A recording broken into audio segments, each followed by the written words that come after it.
चित्यानिना न च श्रोत्रजिह्वे न च घ्राणनेत्रे न च भूमिर्भो न तेजो न वायुः चिदानन्दरूप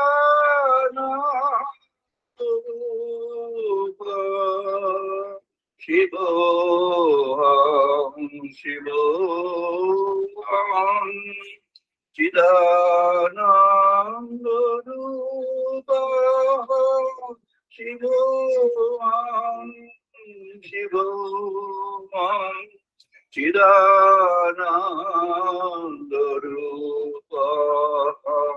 शिवोऽहं शिवोऽहम्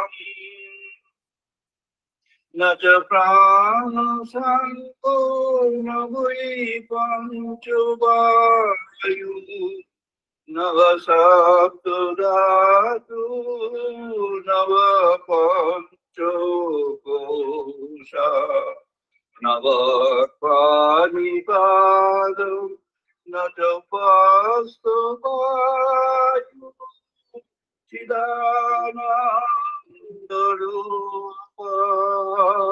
शिवोऽहं शिवोऽहं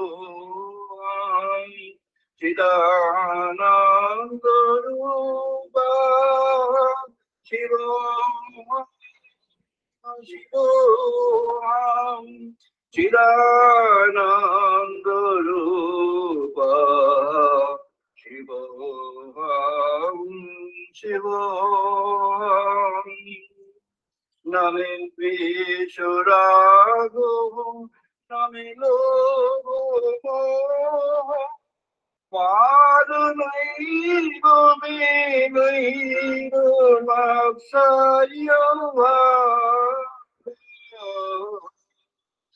धर्मो न च अर्थो न कामो न मोक्षो चिदानन्दरूप शिवोऽहं शिवोऽहं चिदानन्दरूप शिवोऽहं शिवोऽहं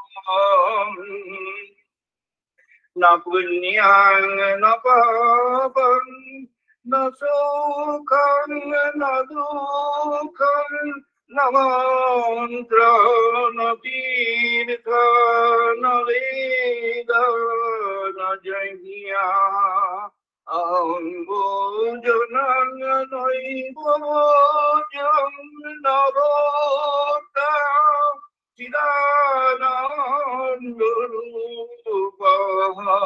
शिवोऽहं शिवोऽहं चिदानन्दरूप शिवोऽहं शिवोऽहं चिदानन्दरूप शिवोऽहं शिवोऽहं न मृत्यु न शङ्का न जातिभेद पिता नैव मे नैव माता न बन्धु न मित्रं गुरु नैव शिष्या चिदानन्दरूप शिवोऽहं शिवोऽहं चिदानन्दरूप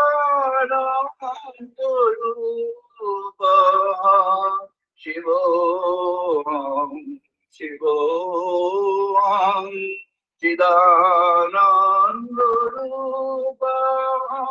शिवोऽहं शिवोऽहं अहं निर्विकल्पो निराकार रूप विभूत्या च सर्वत्र सर्वैन्द्रियाणां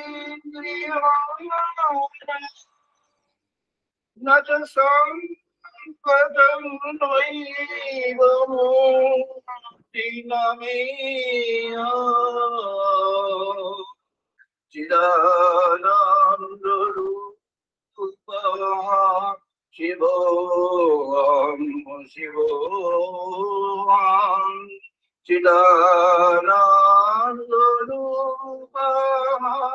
शिवोऽहं शिवोऽहं चिदानन्दरूपः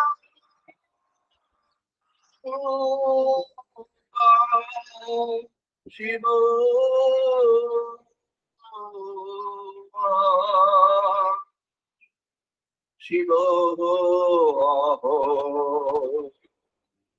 শিবোহো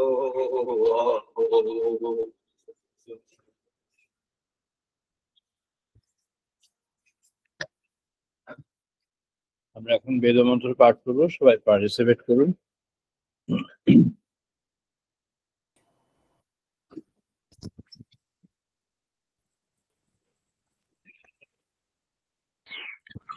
ओम वाग्मे मनसि प्रतिष्ठिता मनः मे वाचि प्रतिष्ठिता।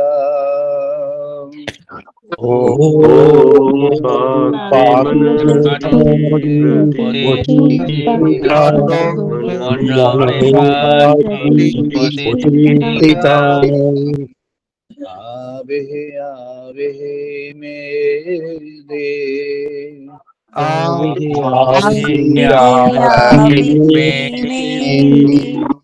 वेदस्यामानि सह श्रुतं मे मा प्रहस्या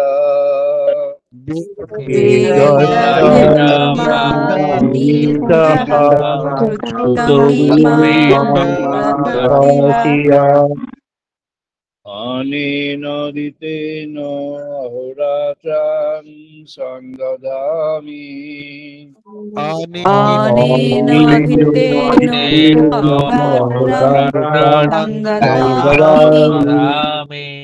प्रीतं वदिष्यामि सत्यं वदिष्यामि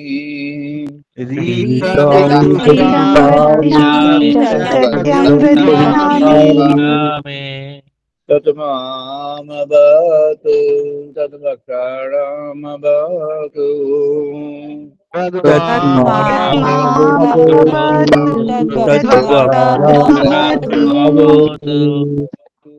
मामवतु वक्तारमवतु वक्तारम्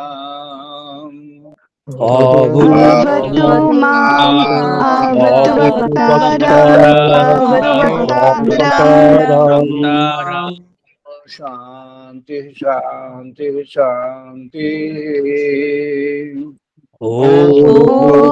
शांति शांति शांति।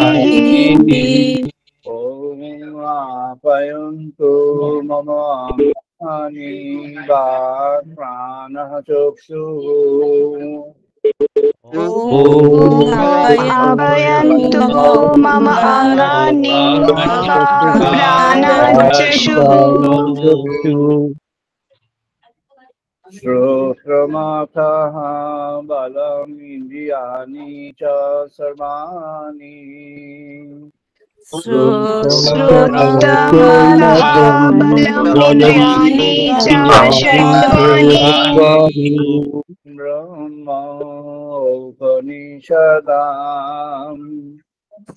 सर्वं ब्रह्मोपनिषदम् अहं ब्रह्म निरकुर्यात्मा ब्रह्म निरकरोत् अहं ब्रह्म निरकुर्यात्मा ब्रह्म निरकरोत् निराकरणमस्तु निराकरणमेऽस्तु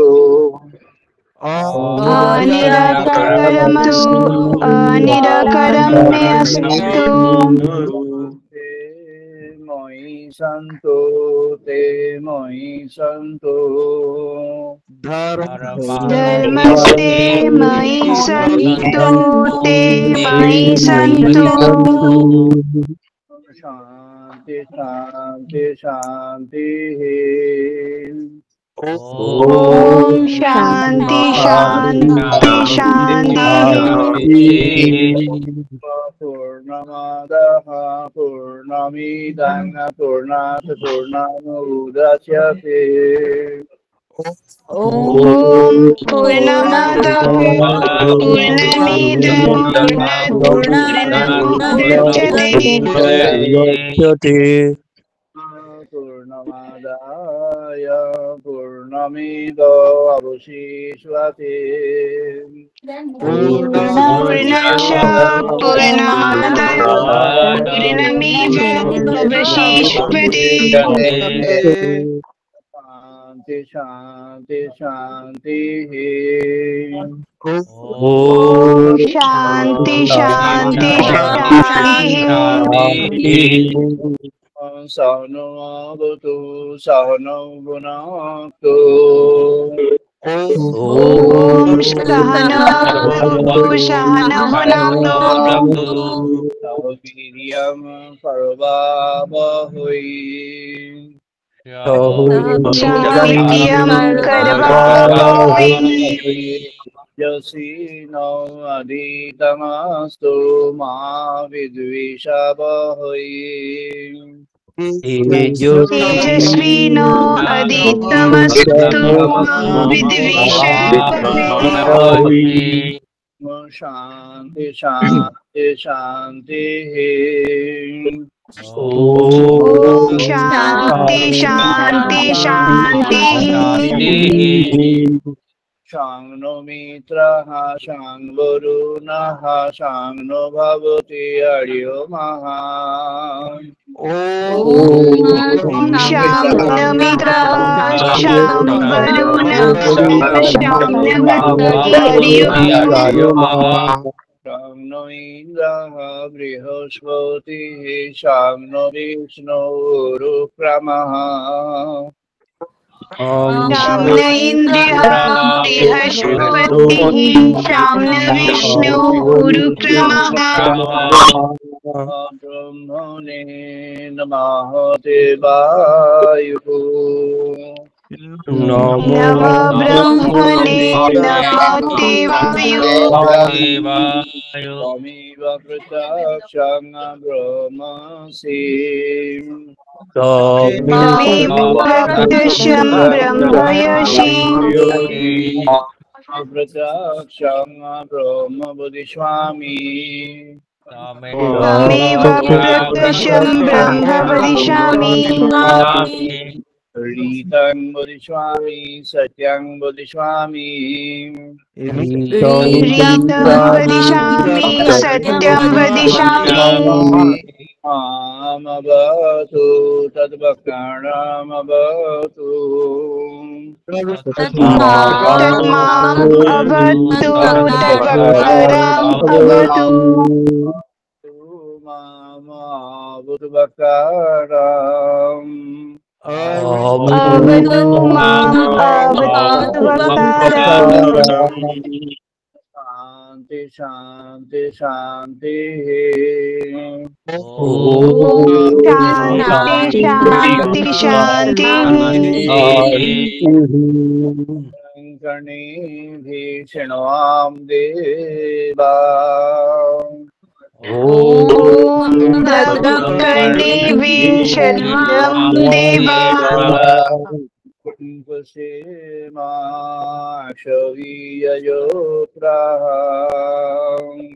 भद्रं पश्येमाक्षवीर्भद्रम् स्थिरैयाङ्गैतुष्टवांशतनुभिः तुष्टवांशतनुभिः देवहितं यदायुः वशीमा देवहितं यदायुः शांति शांति शांति। ॐ शान्ति शान्ति शान्तिः। আচ্ছা, আমি সবাইকে একটু বলছি, আমার একটু 2 থেকে 3 মিনিটের একটা গ্যাপ দরকার। বাড়িতে কয়েকজন এসছেন, ওনাদের সঙ্গে আমাকেই কথা বলতে হবে। তা আমি 2 থেকে 3 মিনিট আমার এই ভয়েস এবং ভিডিও বন্ধ রাখছি। ওই ওনারা ভোটার সম্পর্কিত গভর্নমেন্টের লোক এসছেন, একটু আমার কথা বলতে হবে। আমি 2 থেকে 3 মিনিট পরে জয়েন করছি।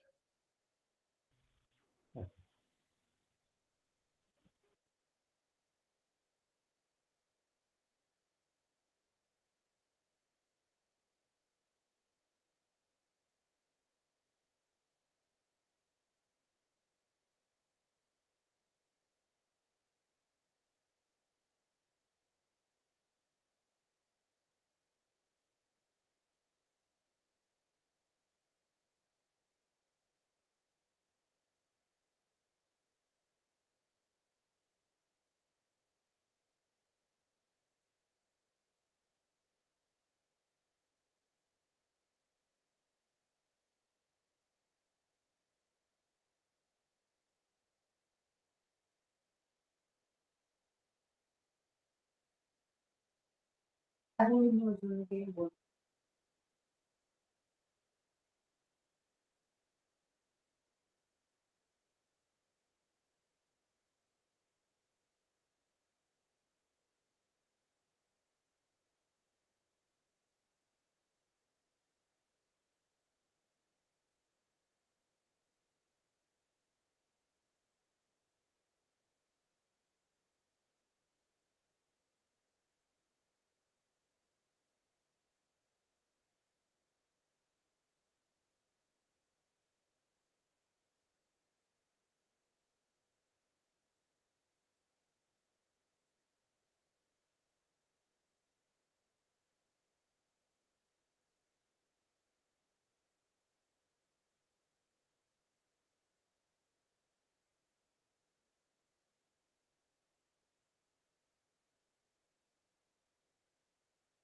এম সরি, একটু আমার গ্যাপ হয়ে গেল। আমরা আজকে আলোচনা শুরু করছি। এখন আমাদের আজকের আলোচনা পর্ব ব্রহ্মোপলব্ধি 1005তম পর্ব। আজ 2025 সালের নভেম্বরের 16 তারিখ রবিবার। এটি আমাদের ডিজিটাল মোডে 297তম পর্ব। গত রবিবার আমরা ইউনিভার্সিটি অফ সাউথ ফ্লোরিডা থেকে করেছিলাম। ওই জায়গাটার নাম হচ্ছে ট্যাম্পা, ওখান থেকে আমাদের হয়েছিল। গত রবিবার ছিল আমাদের সচ্চিদানন্দ এই প্রসঙ্গ। আজকে পতঞ্জলি মহারাজের অষ্টাঙ্গ সাধন নিয়ে আমরা আলোচনা করব, 8 লিম্ব মেডিটেশন। পতঞ্জলি মহারাজ বলেছেন যে আমাদের যে ভগবানের জন্য যে সাধন পর্ব, এই সাধন পর্ব আমাদের পৌঁছতে হলে প্রস্তুতি প্রয়োজন। ইয়ামা, নিয়ামা, আসন, প্রাণায়াম, প্রত্যাহার, এই 5টা হলো প্রস্তুতি। ধারণা, ধ্যান, সমাধি, এই 3টে হলো সাধন। প্রস্তুতি হলো ইয়ামা, নিয়ামা, আসন। ইয়ামা হলো সংযম। সংযম নানা রকম, মনের সংযম, প্রাণের সংযম, শরীরের সংযম, আর আমাদের চিত্তবৃত্তির সংযম। এই সংযম হলো ইয়ামা। ইয়ামা থেকে যোগা। যোগ যেটি হয় ভগবানের সঙ্গে সংযোগ বা যোগ, ভগবানের সঙ্গে সংযোগ বা যোগ আমাদের এই নিয়মেই হয়। কিন্তু প্রস্তুতি যদি সঠিক হয়, প্রস্তুতি সঠিক হলে তবে ইয়ামটি, সংযোগটি প্রতিষ্ঠিত হবে। এই জন্যই ইয়ামা নিয়ামা, নিয়ম, সেটি নিয়ম পালন যদি আমরা না করি তাহলে আমরা সেই ইয়ামের মধ্যে পৌঁছতে পারছি না। আমাদের এই জন্যই নিয়ম পালন করা প্রয়োজন আছে।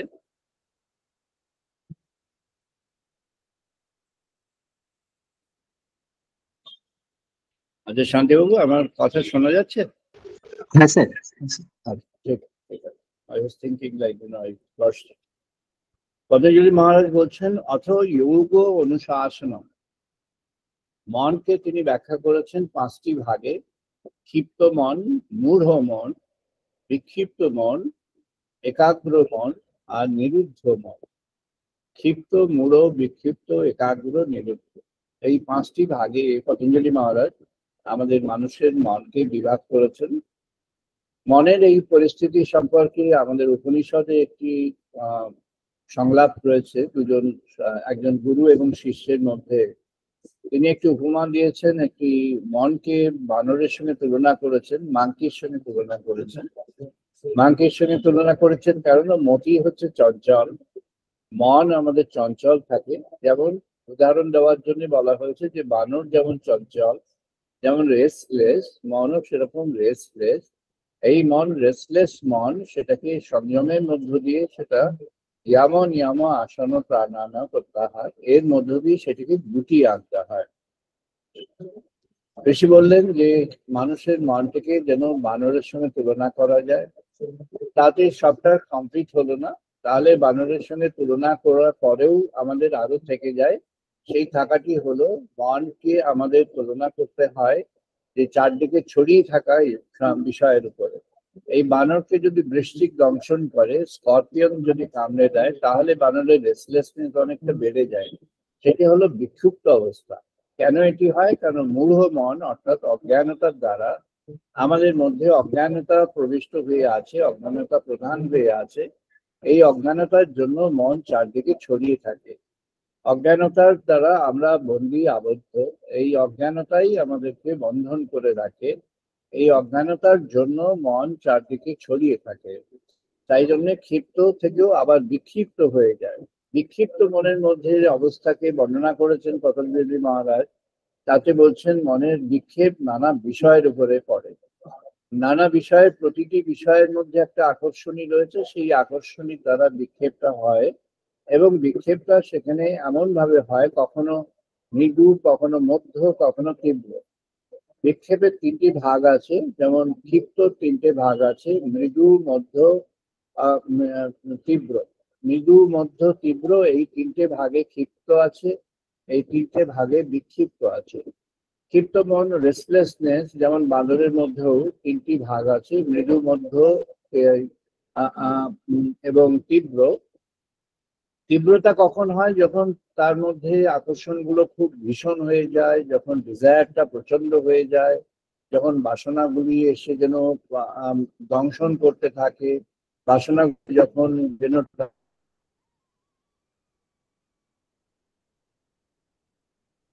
টানাটানি করতে থাকে। লিখিত মৃদু, মধ্য, তীব্র, এর কারণটি কি না? ঋষি পতঞ্জলি মহারাজ বললেন এর কারণ হলো মন মূঢ় হয়ে আছে, অর্থাৎ মন অজ্ঞানতার দ্বারা আচ্ছন্ন হয়ে আছে। অজ্ঞানতা কি না? পতঞ্জলি মহারাজ বলেন জ্ঞান হলো আমাদের এই সাধারণ জ্ঞান, সেটি হলো আমাদের জগৎ বিষয়ে জ্ঞান। সম্প্রজ্ঞাত জ্ঞান কখন হবে না? যখন আমরা এই সাধারণ বিষয়ের যে জ্ঞান, জাগতিক পার্থিব জ্ঞান, পার্থিব বিষয়ানুগ জ্ঞান, বিষয়ের সঙ্গে নিবদ্ধ যে জ্ঞান, সেই জ্ঞান থেকে সরে গিয়ে যখন আমরা ভগবান সম্পর্কে জানতে শুরু করব, সেই যে জ্ঞানটি, সেটি হলো আমাদের সম্প্রজ্ঞাত। অর্থাৎ সেই জ্ঞানের মধ্যে প্রজ্ঞা যেন ক্রমে প্রবিষ্ট হবে। প্রজ্ঞান ক্রম প্রবেশন ঘটবে, প্রবিষ্ট হবে প্রজ্ঞায় ক্রমশ ভাবে।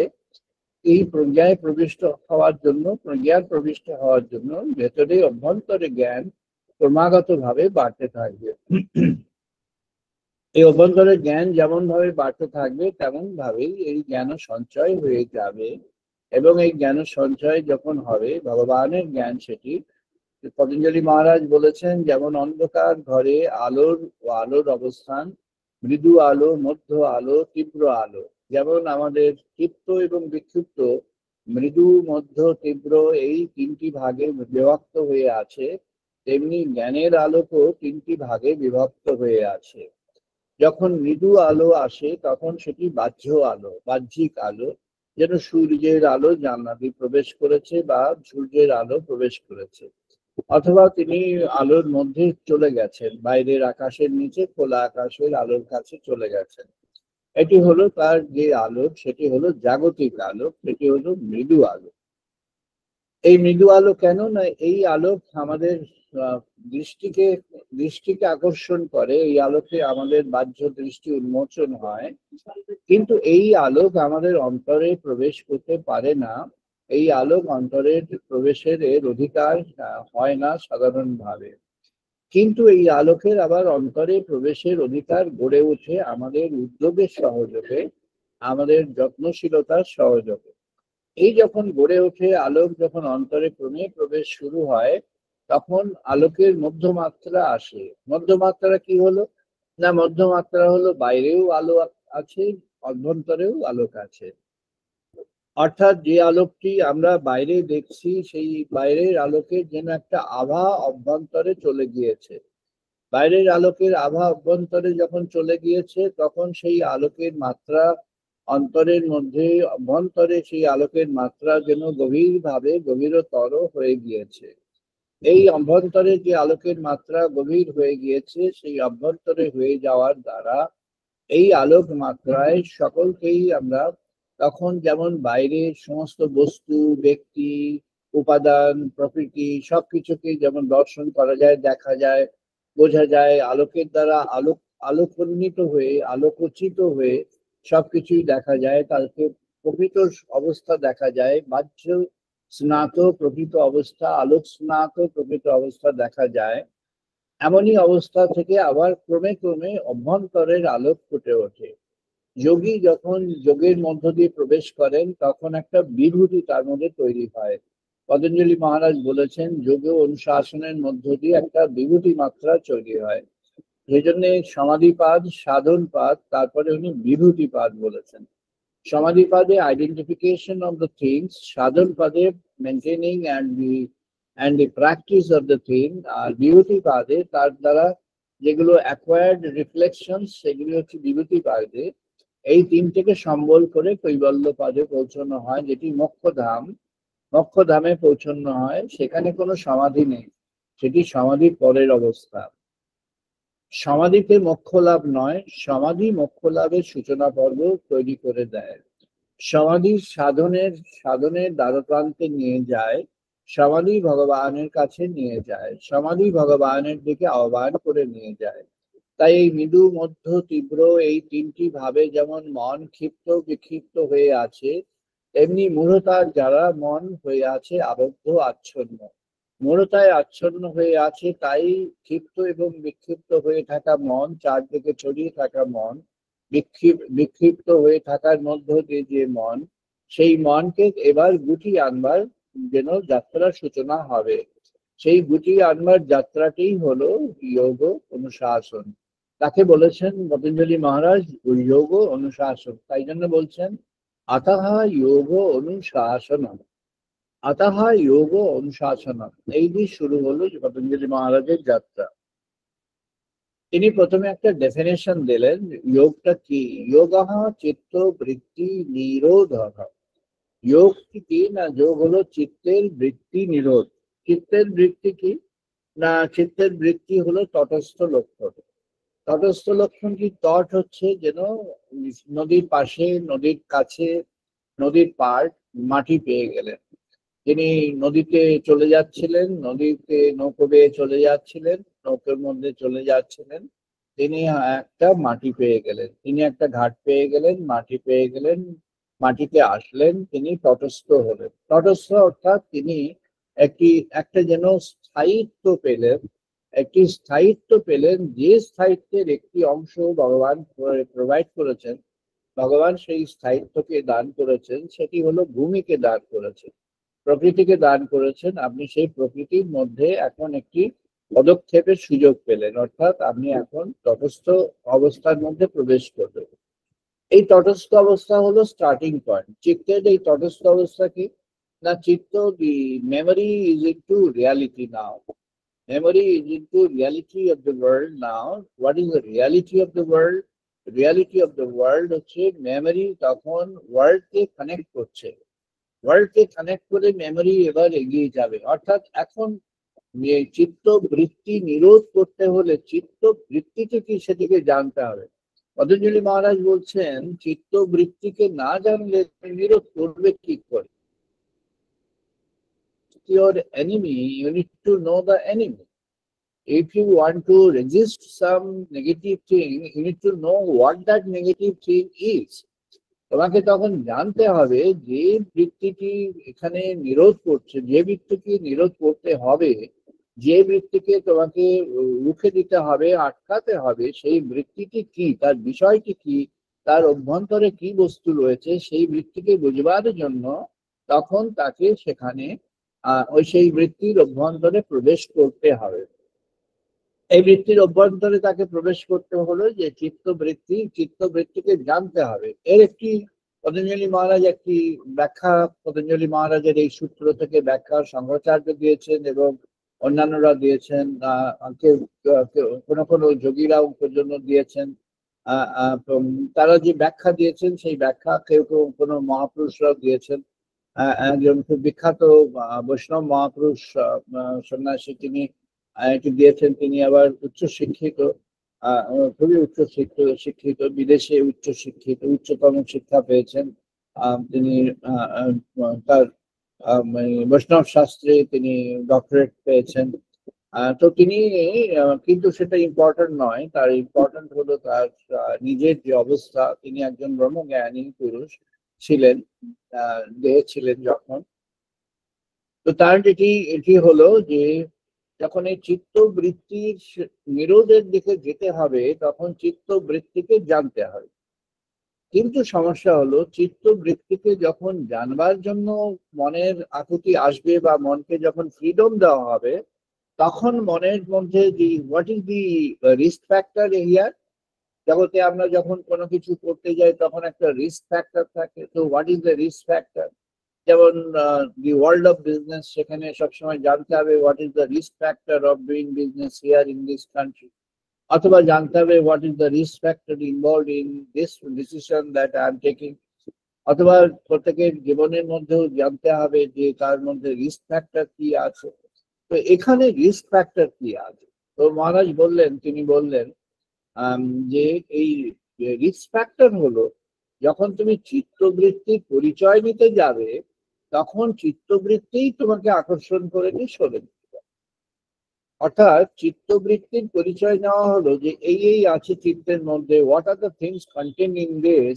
সেই মুহূর্তেই তোমার মধ্যে the aesthetics and the beauty of the world shall have the power to distract you from the pathways of God. অর্থাৎ ভগবানের পথ থেকে সরিয়ে নিয়ে যাওয়ার জন্য অনেক মধুময় পথ আছে।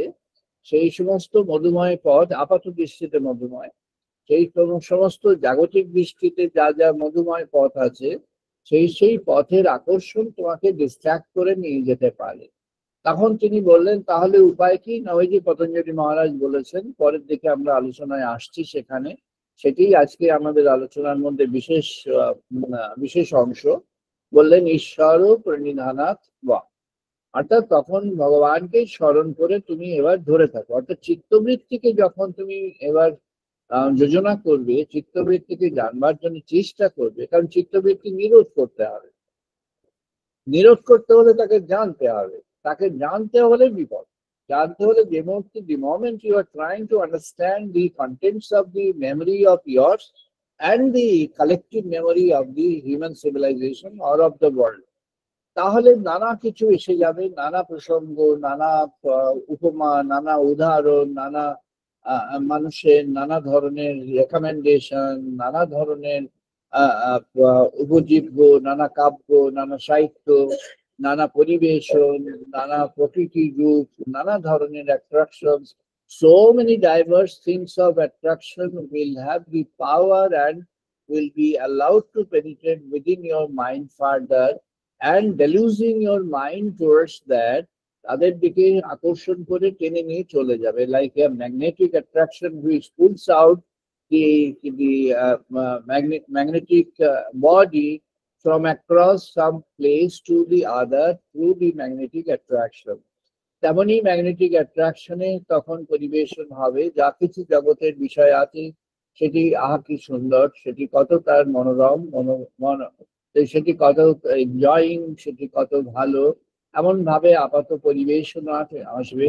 কাব্য সাহিত্যে সেই সমস্ত বর্ণনা, প্রকৃতির বর্ণনা, জগতের বর্ণনা, ভালো মন্দের বর্ণনা, তার মধ্যে আবার বিচারের বর্ণনা, তার মধ্যে গ্রহণ বর্জনের বর্ণনা, এর দ্বারা আবার সেখানকার যে গ্রহণের যে উপজীব্য আছে, those are the things which will be the distracting factors from the pathways of God, and from the pathways of God maybe forever, maybe for a long period or forever. তা তখন এটি হবে, সেটি বললেন উনি, যে চিত্তবৃত্তি নিরোধের জন্য যে চিত্তের খোঁজ করবে, চিত্তের খোঁজ যখনই করতে যাবে, তখনই try to keep God in mind, try to have the idea of God in mind, at least if not the attraction for or love for God, just as the idea of God at least in mind, তাহলে ওই ডিস্ট্রাকশনের সময় you will not be deluged and swayed from the pathways of God. তখন এমন সমস্ত উপমা আসছে, এমন সমস্ত প্রেজেন্টেশন আছে, এমন সমস্ত রিপ্রেজেন্টেশন ফ্রম দ্য লিটারেচার আছে, যেখানে মনে হবে সেটাই সঠিক, and you will have the the delusions, you will have the attractions towards that, and you will forget God. And again, তখন এমনও হতে পারে যে those things will be construed as, those things will be represented as the things of God and God alone. অর্থাৎ সেখানে নানা রকম যুক্তির বহর আছে, উপমার বহর আছে। তাই জন্য উনি বলেছেন যে চিত্তবৃত্তি নিরোধের জন্য চিত্তবৃত্তির কন্টেন্টকে তোমাকে জানতে হবে, কিন্তু চিত্তবৃত্তি নিরোধের সময় যদি কন্টেন্টের দ্বারা অ্যাট্রাক্টেড না হতে চাও, যদি জাগতিক বিষয়ের মধ্যে ডুবে যেতে না চাও, যদি সত্যি করে ভগবানের দিকে যেতে চাও, তাহলে তোমাকে চিত্তবৃত্তি জানবার সময় তোমাকে you have to keep God in mind, ভগবানকে মনে রাখতে হবে। তাই জন্য বললেন দুরকম ভাবে তুমি মনে রাখতে পারো। একটা হলো আপাতভাবে মনে রাখা, তিনি বললেন এই তটস্থ লক্ষণ, সেটি কি হবে না, তটস্থ লক্ষণে হবে চিত্তবৃত্তির শূন্যতা।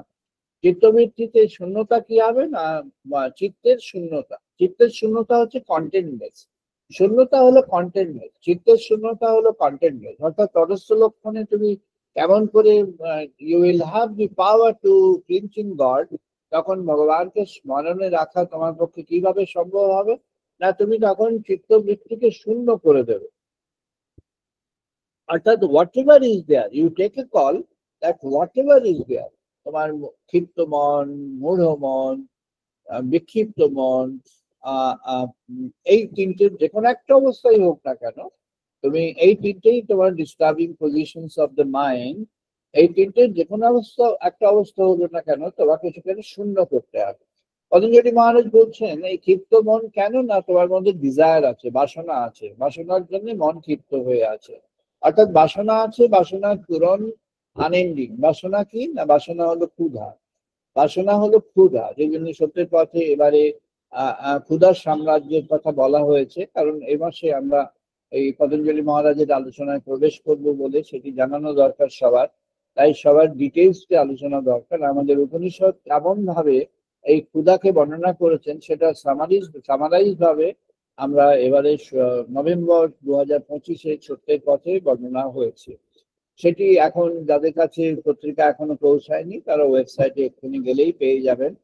সত্যের পথের যে ওয়েবসাইট www.satyertath সত্যেরপথ.org, এখানে ক্লিক করেই সত্যের পথ পত্রিকা পাওয়া যাবে। পত্রিকার মধ্যে নভেম্বর 2025 ক্লিক করলেই পেয়ে যাবেন। প্রথমে এডিটোরিয়াল, তারপরে যে লেখা আছে সেই লেখার মধ্যে খুব ডিটেলসে আছে যে ক্ষুধার বহর কি, কত রকমের আছে, আমাদের উপনিষদ কত রকম ক্ষুধাকে ব্যবহার করেছে, যে বর্ণনা করেছে, এবং তার এক একটার কি লক্ষণ কি, এবং সেটি কেমন ভাবে আমাদেরকে, আমাদের সাধন পথকে কেমন ভাবে আচ্ছন্ন করে দেয়, এবং কেমন ভাবে আমাদের মনটাকে, আমাদের যে চেতনাকে মিশ্রিত করে দিয়ে গুলিয়ে দেয়। তখন মনে হবে যেটি মিথ্যা সেটাই সত্য, যেটি আপাত মিথ্যা সেটি আপাত সত্য, যেটি প্রচন্ড মিথ্যা সেটি প্রচন্ড সত্য, যেটি মধ্য গগনের মিথ্যা সেটি মধ্য গগনের সত্য। এমন মনে হবে, অর্থাৎ বিপরীত ধারণা। বিপরীত ধারণার মধ্যে সে প্রবেশ করে যায়। এই বিপরীত ধারণা প্রবেশ করা যাতে তাকে বুঝিয়ে দেওয়া যায় আগে থেকে, যাতে সতর্ক হতে পারেন, সেজন্য you have to be alert about the types of the hunger that a human person may have. এই জন্যই সাম্রাজ্য, ক্ষুধার সাম্রাজ্য, empire of hunger. Empire of hunger সেখানে নানা রকমের আছে। সেখানে আছে চিত্তের ক্ষুধা, মনের ক্ষুধা, প্রাণের ক্ষুধা, দেহের ক্ষুধা, নানা ধরনের ক্ষুধা আছে। নানা ধরনের ক্ষুধাকে নিয়ে নানা সাইকোলজিস্টরা নানাভাবে বর্ণনা করেছেন। ওয়েস্টার্ন ওয়ার্ল্ডে সেটা নানাভাবে বর্ণনা হয়েছে। During the last few days, when I had a chance to speak before the students of Europe, the European universities and students of United States universities, had the chance or the opportunity to speak out certain things which would reflect the values of human system and originally drawn from the Vedas. And সেটি যে human সোসাইটির জন্য অত্যন্ত প্রয়োজনীয় for any kind of functional area that you want to think of. যে কোনো কার্যের যে কোনো ক্ষেত্রে, অর্থাৎ আমাদের যে সমস্ত industry, commerce, trade, business, industry, organizations, social organizations, religious organizations, political activities, government activities, যা কিছু হবে না কেন, সেখানে যখন আমরা দেখব যে চিত্তবৃত্তি কিভাবে আমরা জানতে চাইবো, সেখানে আসবে যে how to get those values ingrate in us, how to get those values associated with our character and the behaviour. সেটাকে যদি বিহেভিয়ার এবং ক্যারেক্টারের মধ্যে নিয়ে আসতে হয়, ওই ভ্যালুজ গুলোকে, তাকে বলা যেতে পারে ট্রান্সেন্ডেন্টাল ভ্যালুজ। এই ট্রান্সেন্ডেন্টাল ভ্যালুজটাই হলো ভগবানের পথে এগিয়ে যাওয়ার জন্য উপযুক্ত। তাই জন্য যখন তটস্থ লক্ষণে চিত্তের শূন্যতার লক্ষ্য আমাদের অভিমুখ হয়ে যাবে, যখন emptiness of the or emptying of the memory or emptying of the seedbed of memory, যখন এটি লক্ষ্য হয়ে যাবে, তখন আমরা বুঝতে পারবো যে এই লক্ষ্যটা হতে হলে আর কি কি করা প্রয়োজন। পতঞ্জলি মহারাজ ধাপে ধাপে ধাপে ধাপে সেদিকে এগিয়েছেন। বলছেন তদাদষ্টু স্বরূপে অবস্থানম। এখানে কেমন ভাবে না, তদাদষ্টু, তাকে দর্শন করলেই তার স্বরূপে তুমি অবস্থান করতে পারবে। দর্শনটি কেমন, আমরা সেই আলোচনায় আসবো আজকে। আমাদের সপ্তমাত্রার যে সাধন পথ, সেই সাধন পথে আর একটু পরেই আমরা সেখানে প্রবেশ করছি। সেই সাধন পথে সেখানে জানা যাবে, যখন আমরা দর্শনের কাছে চলে যাব, দর্শনের স্টেজে চলে যাব, তখন জানবো ভগবানের অনুভবকে। দর্শনটি কি না, অনুভবে দর্শন। অনুভবে দর্শন যখন আমরা পেয়ে যাব, অনুভবে দর্শন ছাড়াও আরো দর্শন আছে, সেসব আমরা জানবো। তো তদাদষ্টু স্বরূপে অবস্থানম, তাকে দর্শন করলেই সেই স্বরূপে, ভগবানের যে স্বরূপ, সেই স্বরূপে তুমি অবস্থান করতে পারবে। তটস্থ লক্ষণ হলো চিত্তের সেই অবস্থা যখন চিত্ত যেন একটা ফুটিং পেয়েছে। ফুটিং কি না, চিত্ত হলো একটা যেন রানিং কন্টেনার। রানিং কন্টেনার কি, the life is moving forward and the memory is as a bag of things. It's containing and accumulating things which is drawn from the running of life. জীবন যে এগিয়ে চলছে, সেই জীবনের এগিয়ে চলার মধ্যে থেকে যা যা কর্মের মধ্যে ব্যক্তি, ইউ অ্যান্ড মি, যা যা কর্মের মধ্যে মানুষ ইনভলভ হচ্ছে, সেই কর্মের যে সারাৎসার, সেই সারাৎসারগুলি ওই চিত্তের থলিতে চলে যাচ্ছে। এই কর্মের সারাৎসার কি করছে না, এগুলি একটা যেন অ্যাসিমিলেট করবার জন্য একটা ওর মধ্যে যেন একটা কন্টেনারের মধ্যে, তার মধ্যে নানা রকম উপকরণ তৈরি হচ্ছে ছোট ছোট ভাবে, অনুমাত্রায়, পরমাণু মাত্রায়। তাকে পতঞ্জলি মহারাজ বলেছেন পরমাণু মাত্রা।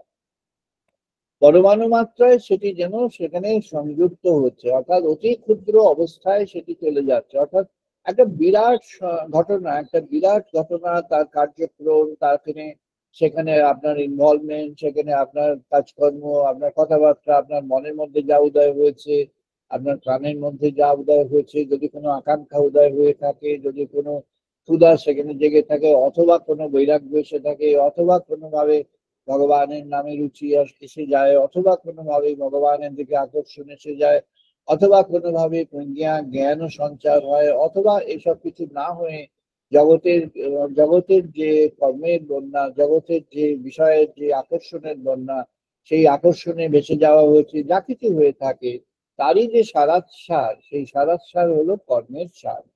কর্মসার তাকে বলা হয়। The essence of the work that you have done in your life, or the essence of the ongoing work that is continuing in your life. তুমি যে কাজের মধ্যে সদা যুক্ত হয়ে আছো, অথবা যে কাজটা করে আছো, সেই কাজের মধ্যে তার অতীত বর্তমান যা কিছু হয়ে আছে তার মধ্যে যে গুণগুলি আছে, অর্থাৎ তার উদ্দেশ্যটা কি ছিল, what is the essence of that, না এটি ব্যাখ্যা দিয়েছেন। এটি আমাদের শঙ্করাচার্যের যে গোবর্ধন মঠের পক্ষ থেকে তারা অতি সযত্নে তারা এই পতঞ্জলি মহারাজের এই যোগ দর্শনকে ভীষণভাবে ইলাবোরেট ব্যাখ্যা করেছেন। শঙ্কর যখন ব্রহ্মসূত্রে অর্থাৎ ব্রহ্ম জিজ্ঞাসা দিয়ে শুরু করলেন, এবং যখন তিনি বললেন তত্ত্ব সমান মায়া, তিনি তাকে ভগবানকে ব্রহ্ম সনাতনকে সমন্বয়ের প্রদীপ বললেন, সমন্বয়ের আলোক। সমন্বয়ের আলোক কি না, যা কিছু ছিল অতীতে, যা কিছু বর্তমানে, আর যা কিছু ভবিষ্যতে গড়ে উঠবে, যে আলোক জগতে জেগে উঠবে, সেই আলোক সবকিছুর মধ্যে সমন্বয় তিনি করছেন। তিনি সমন্বিত হয়ে আছেন। তাকে জানলে সমন্বয় হয়ে যায়। তাকে জানা যাবে কিভাবে, না তাকে জানা যায় তার জিজ্ঞাসা দিয়ে জানা যায়। জিজ্ঞাসা কি না, ভগবানকে জানবার জন্য আগ্রহ। কেমন সেই আগ্রহ, না বললেন এটি তার প্রশ্ন নয়, এটি তার মধ্যে কোয়েশ্চেন হয়েছে সেই ক্লাসের কোয়েশ্চেন তা নয়, এটি তার মধ্যে একটা স্পোরাডিক কোয়েশ্চেন হয়েছে তা নয়, একটা সাধারণভাবে একটা কোয়েশ্চেন হলো সেরকম নয়। এখন যেমন AI can raise any kind of question for anything, তো সেই সেরকম কোয়েশ্চেন নয়, ফ্যাব্রিকেটেড ফ্রম দি কনটেক্সট তা নয়, কোয়েশ্চেন। এগুলো হচ্ছে কোয়েশ্চেন। জিজ্ঞাসা হলো সেটি যেটি অভ্যন্তরে আমাদের চেতনার মধ্যে যেটি আছে, সেই চেতনাকে জাগ্রত করবার জন্য যদি কখনো সেই অ্যাসপিরেশন জেগে ওঠে যে ভগবত অনুভবকে জানতে হবে, সেই অনুভবের স্পর্শকণা পেতে হবে, এই অনুভবের স্পর্শকণা পাওয়ার জন্য যে মনের আগ্রহ, প্রাণের আগ্রহ, সেটি হলো জিজ্ঞাসা। এই জিজ্ঞাসা যখন তার মধ্যে প্রস্তুত হয়ে যাবে, জিজ্ঞাসা যখন বলবতী বেগবতী হয়ে যাবে, সেই জিজ্ঞাসার দ্বারা সে তখন জগতের কাছে ভগবানকে যেন জগতের কাছে নিজের মতো করে জাগিয়ে তোলে। একজন সাধকের দায়িত্ব কি না, শঙ্করাচার্য বলছেন সাধকস্য সাধকস্য তন্মাত্রা। তন্মাত্র কি না, তৎমাত্র তিনি সাধক, তিনি যিনি তৎমাত্র করেছেন, অর্থাৎ তিনি ভগবানকে একমাত্র করতে পেরেছেন, তিনি হলেন সাধক। আর অন্য কেউ সাধক নয়। সাধক হলেন তিনি, যিনি সাধক মানে এই নয় যে একটি নির্দিষ্ট স্থানে নির্দিষ্ট ড্রেস করে নির্দিষ্ট একটা মোনাস্টিক অর্ডারের মধ্যে থাকে তিনি একটা সাধক হয়ে গেলেন, সকালে উঠে পুজো করছেন বা করছেন, সবই হচ্ছে, সবই ঠিকই, রিচুয়ালস সবই হচ্ছে, রিচুয়ালস এর মধ্যে থাকছেন, সুন্দর করে ভগবানকে ফুল দিয়ে সাজানো হয়েছে। কেউ কেউ বলছেন আমার ঠাকুর এরকম এত এত দামি, এত তার নানা রকম মেটাল দিয়ে, সোনা দিয়ে, কেউ কেউ বলছেন প্লাটিনাম দিয়ে, কেউ কেউ, যা হোক ঠিক আছে, যার যেমন সামর্থ্য করছে, কিন্তু তার মনটা ওই দিকেই আছে। সাধককে না, সাধক যিনি তন্মাত্র হয়ে আছেন, সাধক হচ্ছেন তিনি যিনি তন্মাত্র হয়ে হতে চাইছেন বা হয়ে আছেন বা হওয়ার দিকে এগিয়ে যাচ্ছেন। তন্মাত্র কি না, তৎমাত্র তন্মাত্র, তন্মাত্র ইতি তৎমাত্র। তৎমাত্র কি না, তিনি একমাত্র, তিনি একমাত্র, তিনি থেকে না, তিনি হলেন god. God is only and god alone, এই হলো তন্মাত্র। পতঞ্জলি মহারাজ বললেন চিত্ত কখন শূন্য হবে, চিত্ত তন্মাত্র অবস্থাতে শূন্য হবে। চিত্র শূন্য কখন হবে না, শূন্য যদি if the memory remains empty. এটি খুবই সুন্দর, ডক্টর মহানান্ত ব্রহ্মচারী সুন্দরভাবে বর্ণনা করেছেন, যে তিনি বলছেন যে এই যখন চিত্ত শূন্য হয়ে যাবে, তখন ওই যে তিনি রিস্কের কথা বলেছেন যে what are the types of risk that may come. চিত্ত শূন্য হয়ে যাওয়া, চিত্তের দিকে নজর না দেওয়া, চিত্ত যখন এরকম এমটি হয়ে যাবে, চিত্তের বর্ণনা যখন তুমি পেতে চাইবে, তখন সেগুলো তোমাকে আকর্ষণ করে নিয়ে যেতে পারে। সেটি 1 নম্বর রিস্ক, 1 নম্বর তার বিপদ। 2 নম্বর বিপদ কি না, 2 নম্বর বিপদ চিত্তের পাত্র শূন্য হয়ে গেল, you have emptied it properly, শূন্য হয়েছে, শূন্যতা এসছে, but nothing is there, so anything can enter and occupy. যখন শূন্য হয়ে পড়ে আছে, যখন any deserted house lying anywhere can be occupied and captured by some unknown or unwanted thing and unwanted forces, and once occupied it is very difficult to drive them out. তাই উনি বললেন যে শূন্য অবস্থায় যদি এটি থাকে তাহলে এর মধ্যে আবার আর এক ধরনের বিপদ এসে যাবে। তাহলে কি করতে হবে না, যখন শূন্য আসছে তখন তন্মাত্র হতে হবে, অর্থাৎ তখন ভগবানের স্মরণ মননের দ্বারা আমরা তাকে ওখানেই বরণ করবো। আমরা দেখবো যে কিভাবে স্মরণ মননের মধ্যে কি বিশেষত্ব পতঞ্জলি মহারাজ বলেছেন, সেদিকে আমরা প্রবেশ করব। তাই তিনি বললেন দুরকম ভাবে তুমি সমাধির দিকে এগোতে পারো, একটি সম্প্রজ্ঞাত আর একটি অসম্প্রজ্ঞাত। সম্প্রজ্ঞাত সম্প্রজ্ঞাত হচ্ছে সেইটি, সম্প্রজ্ঞাত এবং অসম্প্রজ্ঞাত একে ইংরেজিতে এটি আমাদের শ্রীঅরবিন্দ ব্যাখ্যার মধ্যে নিয়ে এসেছেন। তিনি ইয়োগিক মেথডের মধ্যে যখন যখন পূর্ণযোগ হচ্ছে, পূর্ণযোগের মধ্যে তখন the world is not separated out. পূর্ণযোগে ওয়ার্ল্ড সেপারেটেড আউট হচ্ছে না। দি সিনথেসিস অফ যোগা যখন হচ্ছে, synthesis of yoga is collection of the entire world of matter, world of spiritual, world of spirit together. World of matter and the world of spirit together, when you are connecting everything together, but you are not getting into any of this. তুমি তখন world of matter কে তুমি নিয়ে নিয়েছো, but you are not into the world of matter as it is there in the world of matter. অর্থাৎ জড়, এই যে পৃথিবী বিশ্বের যে জড় পরিচয়, এই জড় পরিচয়কেই তুমি বরণ করে নিয়েছো, কিন্তু সেই জড় পরিচয়কে তুমি জড় পরিচয় হিসাবে জানো না, জানতে কিন্তু এখন জানো না। তুমি জড় পরিচয়কে তুমি অন্য পরিচয়ে দেখছো, অর্থাৎ you have now combined the material identity of this material world, but that material identity is no longer to you, no longer revealed to you as a material identity. It has transformed into the spiritual identity. তখন তোমার মধ্যে যে material identity এসেছিল, which is a description of the world as it is, the world as it is has come to your consciousness, but it's no longer remaining there as the world as it is. It has transformed into the consciousness which is inbuilt in this material thing, and that consciousness is now connected with the divine consciousness. Combining these two is the total consciousness, and that's what is the transcendence, condition of transcendence, and that is the condition of synthesis of yoga of different types. এটিকে পতঞ্জলি মহারাজের সংজ্ঞা হলো সম্প্রজ্ঞাত সমাধি।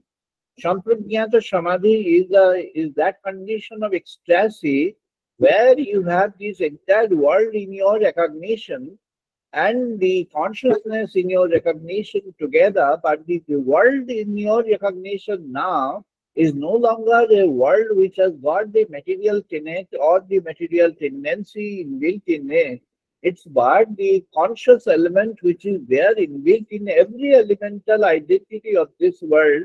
And now you have connected the consciousness which has arisen from the material world, and the consciousness which is, your understanding or realization of the spiritual world. This two combined becomes the new synthesis of your spirituality and your consciousness. And this new synthesis is going to create a ecstasy. Ecstasy is a continuation of connection, continuation of association, and continuation of being into the consciousness of God. That is your ecstasy. তখন তুমি সম্প্রজ্ঞাত সমাধির মধ্যে আছো। সম্প্রজ্ঞাত সমাধি তাহলে সংক্ষেপে যদি আমরা বলি, পতঞ্জলি মহারাজ কি বলতে চেয়েছেন না, তিনি বলতে চেয়েছেন এই জগৎ, এই জীবন, এই সমস্ত কিছু, এই গাছপালা, পশু পাখি, এই মানুষজন, ঘর বাড়ি, এই যে আকাশ বাতাস, এই জল, এই বায়ু, এই আলোক, এই সূর্যদেব, এই চন্দ্র, এই নক্ষত্র, এই তারকাদি, এই পথঘাট, এই জলযান, এই আকাশযান, এই স্থলযান, এই মানুষের শরীর, এই জীবন, এই সবকিছু মিলে এই নানা ধরনের বিন্যাস, সমাজ বা ফ্যামিলি, নানা ধরনের বিন্যাস, নানা ধরনের অ্যাসোসিয়েশন, নানা অর্গানাইজেশন, নানা কিছু ফরমেশন, এই সব কিছু মিলে যে world, that world is the world of God, that world is the world of spirituality, that world is the world of consciousness. Patanjali Maharaj বললেন, এটি মনে করো না, this world has to be deserted and rejected and thrown away. You have to empty the condition of your mind where your understanding of this world is that you are a matter. Your understanding in the mind remains as all these are the material attractions. Now you have to transit to the new understanding. তোমার মধ্যে এখন একটা নতুন বোধকে জাগাতে হবে। সেই নতুন বোধ কি না, যা কিছু তুমি আছো, যা কিছু তুমি দেখছো, সেই সব কিছুর মধ্যেই ব্রহ্ম সনাতন তার ভগবান স্বয়ং সেখানে সচ্চিদানন্দ, তিনি তার সৎ, তার চিত, তার আনন্দময় যে অবস্থা, সেই সচ্চিদানন্দের সৎ চিত এবং আনন্দময় অবস্থায় তিনি চতুর্দিকে সর্বাবস্থায় বিরাজমান হয়ে আছেন। Only thing is you have to find that out from within. তোমাকে মানুষের মধ্য থেকে সেটাকে বার করে আনতে হবে, তোমাকে সবকিছুর মধ্য থেকে তাকে বার করে আনতে হবে। পতঞ্জলি মহারাজ বলছেন, দুঃখ দুঃখ্যাম দৌর্মণ্যাম অঙ্গ মেজয়ত শ্বাস প্রশ্বাস বিক্ষেপ সমুদ্র ভাবাহা। তিনি বললেন দুঃখ, 3 রকমের দুঃখ আছে। পতঞ্জলি মহারাজ ব্যাখ্যা করেছেন, তিনি দুঃখকে 3 রকমের ব্যাখ্যা করেছেন। আধ্যাত্মিক দুঃখ আছে, আদিবৈদিক দুঃখ আছে, আদি দৈবিক দুঃখ আছে। The sorrowfulness of spiritual in nature, the sorrowfulness of material and worldly in nature, the sorrowfulness of divinely in nature. 3 রকমের দুঃখ। আধ্যাত্মিক দুঃখটা কি? আধ্যাত্মিক দুঃখ হচ্ছে না পারার দুঃখ। না পারার কি না, তুমি সাধন ভজন করছো, কিচ্ছু হচ্ছে, কিছুই হচ্ছে না, দুঃখ আছে। কেন না, কিছু হচ্ছে না। কিছু হচ্ছে না কেন না, এই তো চেষ্টা করলাম, এই তো পতঞ্জলি বলেছিলেন ইয়াম নিয়াম আসন প্রাণায়াম প্রত্যাহার সবই তো করলাম, কিন্তু কিছু হচ্ছে না।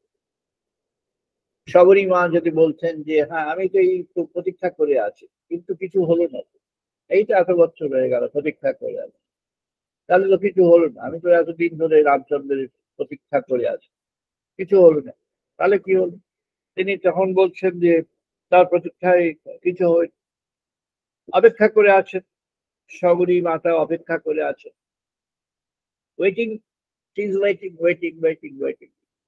কার জন্য অপেক্ষা করে আছে?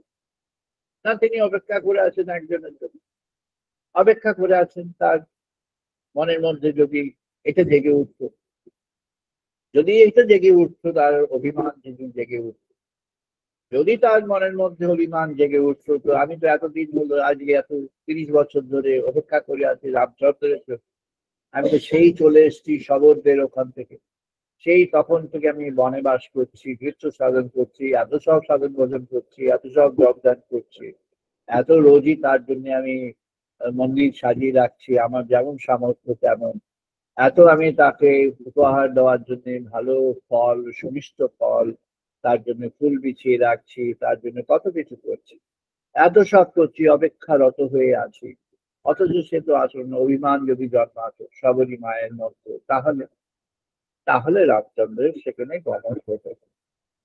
তার মধ্যে যদি সেটি অপেক্ষা, তিনি যে অপেক্ষা করে আছেন এই বোধটি যদি জাগতো, তাহলে আর হতো। তিনি অপেক্ষা করে আছেন কিন্তু নেই, তিনি অপেক্ষারত হয়ে আছেন দীর্ঘকাল ধরে, কিন্তু কোনো অপেক্ষা করে তিনি প্রতিদিন তার সাধনের মধ্যে আছেন।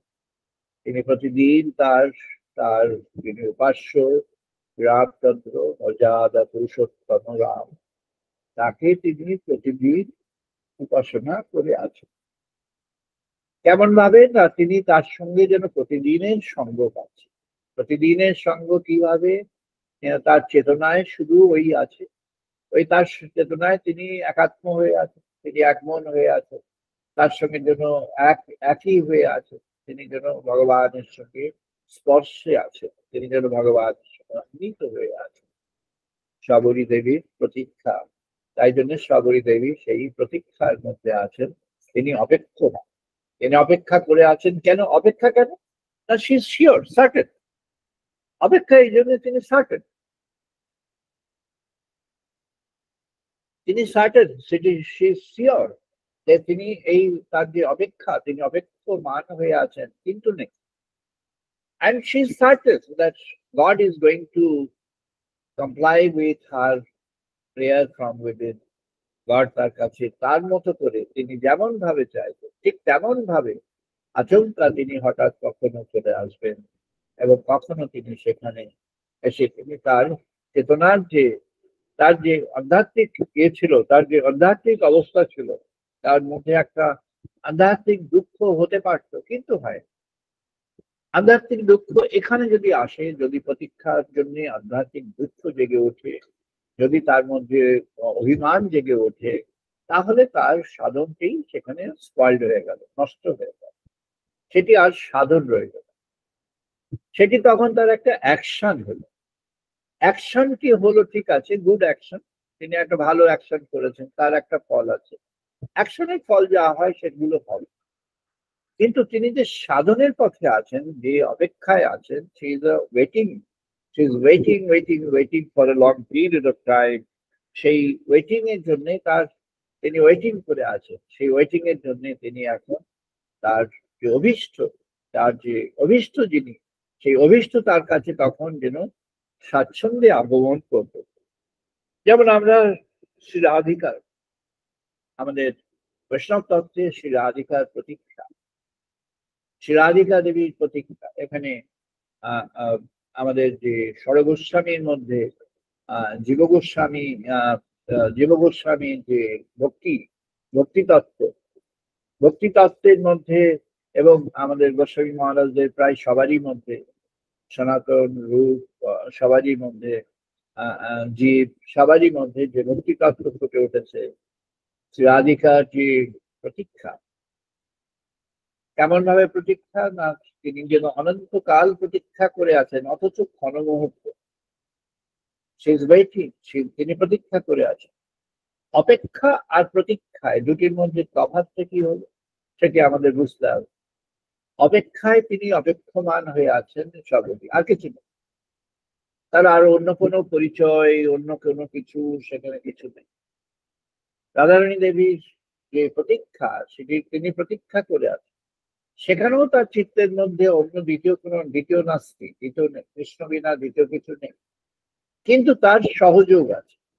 সহযোগ কি না, তার অনেক সহযোগ আছে, তার সহযোগী আছে, তার সঙ্গে তার লীলা সহচর আছে, তার একটা বিরাট সঙ্গী পরিচয় আছে, তার সঙ্গে ললিতা বিশাখা ইত্যাদি সবাই আছে, তার সঙ্গে একটা বিরাট সহযোগের দল আছে। তিনি প্রতীক্ষায় আছেন, তার একটা সহযোগের দল আছে, তিনি কিন্তু প্রতীক্ষা করে আছেন। আর আমরা যদি দেখি আর একজন, তিনি অনন্য সাধারণ তাকে যদি দেখি, আমাদের ভক্তি শাস্ত্রে যারা ভক্তি নিয়ে আলোচনা করেছেন, তারা এই ভক্তি শাস্ত্রের এই সাধন তত্ত্বকে অ্যাভয়েড করে গেছে। অপেক্ষা, প্রতীক্ষা, আর তার সঙ্গে নিবেদনাথ নির্মাণা, বিষ্ণুপ্রিয়া দেবী।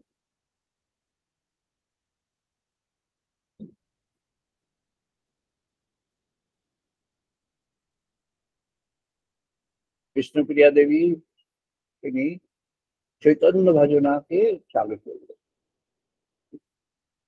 চৈতন্য ভজন, কৃষ্ণ ভজন থেকে আসলো চৈতন্য ভজন, নির্মাণ করলেন তিনি, কিন্তু নির্মাণ করলেন তিনি সমগ্র বৈষ্ণব সমাজের মধ্যে চৈতন্যের যে সাধন, চৈতন্যের সাধনের স্থাপনা তার, চৈতন্যের সাধনের সূচনা তার, ইভেন বিফোর নিত্যানন্দ। বিষ্ণুপ্রিয়া দেবীর চৈতন্য সাধন সবচেয়ে প্রথম। বিষ্ণুপ্রিয়া দেবীর এটি আমাদের সাধন শাস্ত্রে, ভক্তি শাস্ত্রের কোন স্থাকে আছে না, নিবেদনাথ নির্মাণা, এটিকে বলেছেন ভক্তি চূড়ামণিতে নিবেদনাথ নির্মাণা। নিবেদনাথ নির্মাণা, তিনি নিবেদন করে আছেন কিন্তু নির্মাণ করছেন। আমরা যদি এখানে পরবর্তীকালে পরবর্তী লীলায় শ্রীরামকৃষ্ণের লীলায় যদি সারদা দেবীকে দেখি, তাহলে exactly the same role Sarada Devi has perform. নিবেদনাথ নেই মানা। শ্রীরামকৃষ্ণের পরবর্তী যে একটা একটা গঠন, একটা তত্ত্ব শরীর দেওয়া, তত্ত্বকে গঠন করার প্রয়াস পরবর্তীরা কে কি করেছেন তার মধ্যে I am not interested. I don't want to make any comment. I have a lot of observations which I have mentioned in different forums. I have mentioned in writing. আমি মাতৃশক্তিতে দীর্ঘ ডিটেলস আমি লিখেছি, but I'm not interested to tell now. কিন্তু তিনি যেটা করে গেছেন, she has given the formation, she has made the formation of the entire way of God realization by Ramakrishna. Shabari দেবীর যে অপেক্ষমানতা, তিনি সেখানে মর্যাদা পুরুষোত্তম রামচন্দ্রের জন্য অপেক্ষা করে আছেন নির্বিশেষ হবে। এটি আমাদের বাল্মীকি মহারাজ অবজার্ভ করেছেন যে শবরী দেবীর অপেক্ষা কি এতটাই অপেক্ষা, even the trees cannot wait for such a long period. যে গাছগুলো যে গড়ে উঠেছে বনানীর মধ্যে, যে গাছগুলো আমাদের বনের যে গাছগুলো, বৃক্ষরাজ যারা গড়ে উঠেছে, তারা তারা সেই অপেক্ষার মধ্যে থাকতে পারে। তারা দাঁড়িয়ে আছে, তাদেরকে নিয়ে আমাদের বৃক্ষ যেন কাটিলেও না পায়। এটি যেমন আমাদের বৈষ্ণব গুরুরা বলেছেন, বৈষ্ণব মহারাজরা বলেছেন, বৃক্ষের তুলনা দিয়েছেন, কিন্তু তার চেয়েও বড় বৃক্ষের সহনশীলতা তার মধ্যে রয়েছে, বৃক্ষের অপেক্ষা, বৃক্ষ থেকেও অতি উত্তম অপেক্ষা তার মধ্যে রয়েছে। এই অপেক্ষার নির্বিশেষ অপেক্ষা কি না, without consideration of anything else in the creation in the world, she has been continuing in her waiting for the God. Radharani দেবীর যে প্রতীক্ষা, এই প্রতীক্ষা কি না, বৈষ্ণব সমাচারে বলছেন, ভক্তি সংগ্রহ হিন্দু বলছেন যে তার বর্ণনায়, তার টিকাভাষ্যে প্রতীক্ষা এসছে। প্রতীক্ষা কি না, প্রতীক্ষা একটা সাধন। পতঞ্জলি মহারাজ এই অপেক্ষা, প্রতীক্ষা এবং নির্মাণ, এই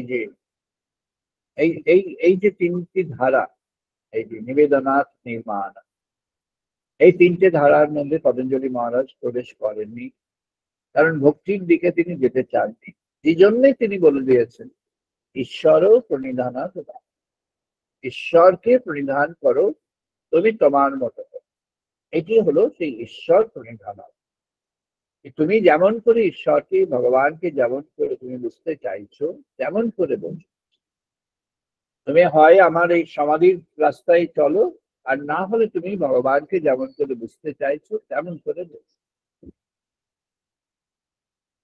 শ্রীরাধিকা সেখানে প্রতীক্ষার, তার যে প্রতীক্ষা, সেই প্রতীক্ষায় বর্ণনায় আছে, তিনি বলছেন যে তিনি যেন অপেক্ষা করে আছেন ধূলিকণার মতো অপেক্ষা করে। ধূলিকণা কেমন না, আই এম সো ইনসিগনিফিকেন্ট। ধূলিকণা হলো সেই ইনসিগনিফিকেন্ট। কেমন ভাবে সেটি পতঞ্জলির মধ্যে পড়ছে না, পতঞ্জলি বললেন, বৃত্যাহ পঞ্চতয়াহ ক্লিষ্ট অক্লিষ্ট পঞ্চ ক্লেশ অবিদ্যাহ স্মিত রাগোদ্বেষ অভিনিবেশ। পতঞ্জলি বললেন 5টা ক্লেশ আছে, পঞ্চক্লেশ। এই পঞ্চক্লেশ কি কি আছে না, অবিদ্যা, অস্মিতা, রাগ, দেশ, অভিনিবেশ। অবিদ্যা কি না, ভগবানকে না জানা হলো অবিদ্যা, ভগবানকে জানতে চেষ্টা না করা হলো অবিদ্যা, ভগবানকে জানতে চেষ্টা না করার মধ্য দিয়ে এগিয়ে যাওয়া হলো অবিদ্যা। অস্মিতা কি, I am so great, I am so important, নিজের ইম্পর্টেন্স, নিজেকে ফুটিয়ে তোলা, এটা হলো অস্মিতা। শ্রীরাধিকার ক্ষেত্রে কি আছে না, অবিদ্যা নেই, তিনি ভগবানকে জানেন। অস্মিতা কি আছে না, অস্মিতা নেই, তিনি কি আছেন না, তিনি তার জন্য প্রতীক্ষা করে আছেন। তিনি প্রতীক্ষা করে আছেন কেমন ভাবে, না যেমন পথের ধূলিকণা প্রতীক্ষামান হয়ে আছে তেমন করে। পথের ধূলি কেন প্রতীক্ষমান হয়ে আছেন, না ভগবান কবে সেই পথ দিয়ে যাবেন। সেখানে একটি বর্ণনা আছে, বৃন্দাবনের গোপীগণ তারা বলছেন, তোমার কাছে এই প্রার্থনা করি হে ভগবান, তুমি আমাদের তোমার চলার পথে ধূলিকণা করে দাও। ধূলিকণা কেমন, না তুমি সেখানে তোমার চরণে স্পর্শ সেখানে হচ্ছে, কেননা আমি তোমার সেই স্পর্শের শিহরণ পেতে চাই। স্পর্শ কি, না যখন ধূলিকণা হয়ে যাব, পথের ধূলিকণা, তখন তুমি ভগবান সেই পথ দিয়ে যখন যাবে, তখন আমি ধূলিকণা, আমি তোমার পথের ধূলিকণা, আমি তোমার স্পর্শ পেয়ে যাব। বলছেন তাহলে কি হবে, না স্পর্শের পর কি হবে, না তোমার স্পর্শ পেলে তোমার শিহরণ হবে। শিহরণ কি, না মনে হবে তুমি যেন আমার সমস্ত চেতনার মধ্যে শিহরিত করে দিয়েছো, মনে হবে ভগবান স্বয়ং আমার সমস্ত চেতনার মধ্যে ছড়িয়ে গিয়েছে। কেমন সেটি, না বলছেন যেমন তখন তো আমাদের এই ইলেকট্রিসিটির বিদ্যুৎ ছিল না, তাই আকাশের বিদ্যুৎ। তাই আকাশের বিদ্যুৎ যেমন ঝলকে বিদ্যুৎ আসে, ঝলকে চলে যায়, তেমনি তিনি তিনি বলছেন তোমার স্পর্শ যখন তোমার ধূলিকণা হয়ে যাব, যখন তুমি সেই পথে চলে যাবে, যখন তোমার চরণের স্পর্শ পেয়ে যাব, তখন কেমন হবে, না সেই বিদ্যুতের চমক যেমন, সেই বিদ্যুতের চমকের মতো শিহরণ সমগ্র গায়ে চলে আসবে। আর সমগ্র সমগ্র অস্তিত্বের মধ্যে সেই বিদ্যুতের চমক যেন শিহরণ করে দেবে। আর সেই শিহরণ কেন, না সেটি ভগবানের চেতনা যেন সর্ব অঙ্গে অঙ্গে অঙ্গে কণায় কণায় ছড়িয়ে গিয়েছে, এমনই সেই শিহরণের তার সেই শিহরণ গড়ে উঠবে।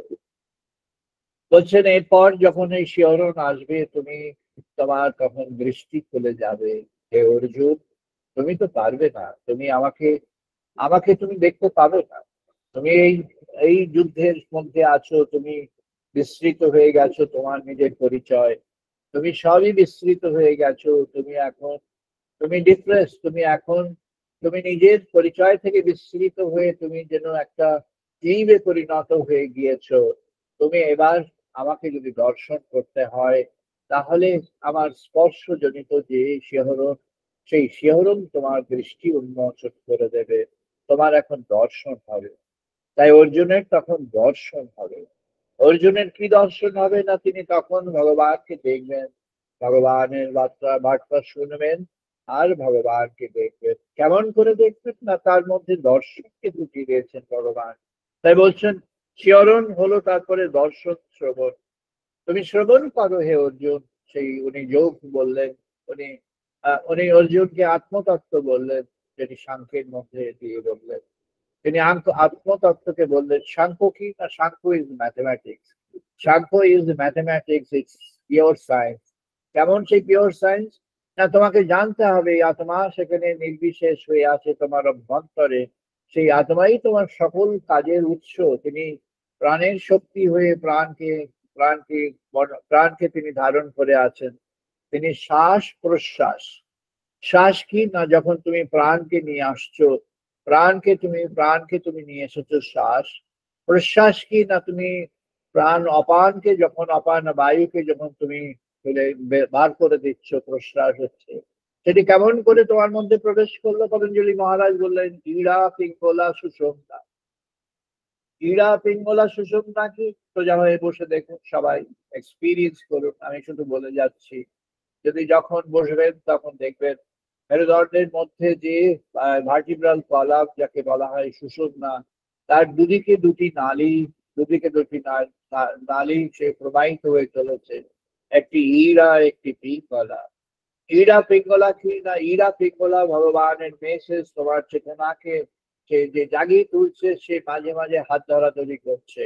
যেমন মূলাধারী ইড়া পিঙ্গলা সুষুম্না এক জায়গাতে একটা বলের মতো, একটা ক্ষুদ্র বলের মধ্যে সে ছিল, সেখান থেকে সে জাগ্রত হয়ে উঠছে, সে ক্রমে উত্থিত হচ্ছে। মূলাধার থেকে স্বাধিষ্ঠানে যখন চেতনার জাগরণ হলো, চেতনা যখন স্বাধিষ্ঠানে আগমন হলো, তখন স্বাধিষ্ঠানে আসলো সেটি আকর্ষণের জায়গা, জাগতিক আকর্ষণ, জৈব আকর্ষণ, সকল রকমের আকর্ষণ, যা কিছু পাশবিক রীতিনীতি আছে সবই সেখানে আছে। স্বাধিষ্ঠানে এসে যখন সে জাগ্রত হলো, তখন ইরা পিঙ্গলা দুজন যেন হাত ধরাধরি করেছিল, হাত ছেড়ে গেল, তারা চলে গেল, ইন্ডিপেন্ডেন্ট হয়ে গেল, সুষমতা যেন থেমে আছে। এখন কে জাগিয়ে তুলবে তাকে? ভগবানের বার্তা যদি আসে, যখন which is the pulling factor, Patanjali Maharaj বললেন, তখন তুমি ঈশ্বর প্রণিধানাত করো, তোমার চিত্ত শূন্য হয়ে এসছে, তটস্থ লক্ষণ তুমি পেয়ে যাবে, তটস্থ লক্ষণের দিকে এগিয়ে যাও। তুমি সেখান থেকে নিবৃত্তি পাবে না যতক্ষণ তুমি ভগবানের স্পর্শ না পাবে। তাই তুমি সেখানে তার স্পর্শ, তার দর্শন, তার শ্রবণ, এবার তুমি মননের মধ্যে নিয়ে এসো। মননের মধ্যে তুমি তার স্পর্শ, তোমার মনে জেগে উঠছে, তুমি ভগবানের স্পর্শ হয়েছে, তুমি যেন একটি পথের ধূলিকণা হয়ে আছো, আর ভগবানের চরণের স্পর্শ সেই ধূলিকণায়, তুমি তার স্পর্শে উজ্জীবিত হয়ে গিয়েছো, তোমার মধ্যে সেই বিদ্যুতের চমক শিহরণ এসেছে। তুমি এবার দর্শন শ্রবণ করবে। তুমি শ্রবণ কি না? শ্রবণ শুধু কানে শোনা সেটি শ্রবণ নয়, শ্রবণ হলো যেটি শ্রবণ অঙ্গ, সেটি যখন উন্মোচিত হবে, শ্রবণ অঙ্গ যখন উন্মোচিত হবে, তোমার শ্রবণ অঙ্গ উন্মোচিত হয়েছে এবার অর্জুন, তুমি এবার সাক্ষ্য পাবে, তুমি এবার আত্মতত্ত্ব শুনতে পাবে, তুমি এবার রাজযোগ শুনতে পাবে, তুমি এবার সমস্ত রকমের যোগ শুনতে পাবে, তুমি ভক্তি যোগ পেয়ে যাবে। তার আগে তুমি দর্শন করো, তুমি দর্শনের সুযোগ পাবে। কেন না? দর্শন তুমি আগে পাবে না। তুমি দর্শন পেতে হলে তোমাকে স্পর্শ, শিহরণ, শ্রবণ, দর্শন এর মধ্য দিয়ে তোমাকে এগিয়ে যেতে হবে। তুমি ভগবানের দর্শন পেয়েছো, হীরা পিঙ্গলা জাগ্রত হয়ে গিয়েছে। মোলাধার স্বাধিষ্ঠানের পরে মণিপুরে যখন আবার হীরা পিঙ্গলা এসে যেন হ্যান্ডশেক করছে, হাত ধরাধরি করছে, সেখানে ছিল চতুর্দল পদ্ম, সেটি এখন অষ্টদল পদ্মের মধ্যে চলে যাবে। যদি সাধনের উপরে নির্ভর করে, তিনি যেমন সাধন করবেন তেমন। এবার সত্যের পথে যেটি দ্বিতীয় লেখা, বেদের উপরে যে লেখা, তার প্রথম পাতার প্রথম স্ট্যান্ডাতেই বলা আছে, তিনি যেমন ভাবে তৈরি হবেন, তার কাছে তেমন ভাবে চেতনা ফুটে উঠবে। তিনি যেমন ভাবে তৈরি হবেন, আমাদের ঋষিগণ বলেছেন, তুমি সেভাবে তৈরি হও। তুমি ভগবানকে সার্বিক ভাবে বরণ করবার জন্য তোমার মনকে উন্মোচন করো, ভগবানকে সার্বিক ভাবে বরণ করবার জন্য তুমি তোমার প্রাণকে উন্মোচন করো, তোমার মধ্যে মনন চলে আসবে। পতঞ্জলি মহারাজ বললেন, এই যে অবিদ্যা, অস্মিতা, রাগ ও দেশ অভিনিবেশে, এখানে তুমি তিন ধরনের পথ দিয়ে এগিয়ে যাও। প্রথমে তুমি রেশনাল অ্যানালিসিস করো, তুমি দেখো প্রত্যক্ষ, অনুমান, প্রমাণ। প্রত্যক্ষ তিনি বললেন, পতঞ্জলি মহারাজ বলেন, প্রত্যক্ষ অনুমান আগম প্রমাণাদি। আগম কি না? আগম হলো শাস্ত্রের, শাস্ত্রের বাণী, ভগবানের বার্তা যদি কোথাও শুনে থাকো সেটি তোমার আগম। অনুমান কি? তার সঙ্গে সংযুক্ত হতে হলে যে অনুমান করা দরকার, সেই অনুমান, hypothesis or the assumptions in your or the willed imagination in your life. and প্রত্যক্ষ কি না? তুমি এবার তাকে প্রত্যক্ষ করবে। প্রত্যক্ষের দুটি ভাগ আছে, একটি আপাত, একটি বিশেষ। আপাত প্রত্যক্ষ কি না? সূর্য উঠেছে, চারদিকে ফুটে উঠেছে আলো, গাছপালা, পশু পাখি, ফুল, ফুল বেলপাতা সবই দেখছো, আবার তুমি ভালো মন্দ সবই দেখছো, এ হলো তোমার আপাত। আপাত দর্শন তোমার হলো। আর আপাতর থেকে তুমি এবার যখন চলে যাবে বিশেষ দর্শন, বিশেষ দর্শনটা কি হবে না? তোমার অভ্যন্তরে তুমি অন্তরের দৃষ্টি তোমার খুলে যাবে। অন্তরের দৃষ্টি খুলে গেলে কি হবে না? তুমি তখন ভগবানকে অন্তরে বরণ করবার জন্য যে অন্তরের ফুল প্রস্ফুটিত হবে, তখন তুমি দেখবে তোমার যে চতুর্দল পদ্ম ছিল যে মণিপুরে, সেটি ক্রমে ক্রমে বিকশিত হয়ে অষ্টদলে পরিণত হয়ে যাবে। এটি একটি ট্রানজিশন আছে। সার্জন উড্রফ, আর্থার অ্যাভেলন, তিনি যখন ওই তন্ত্রের আগ্রাতে বসেছিলেন, তার নিজের এক্সপিরিয়েন্সটা তিনি লিখেছেন। তিনি লিখেছেন যে সেখান থেকে তিনি যে এই যে উন্মোচন হলো, উন্মোচনে তিনি তখন কালার্স গুলো দেখছিলেন, তিনি যে কালার্স গুলো দেখেছেন, লিখেছেন, সেই কালার্স গুলো পরে পাবলিশার সরিয়ে দিয়েছে। But I have the original colours with me, which was mention by Sir John উড্রফ।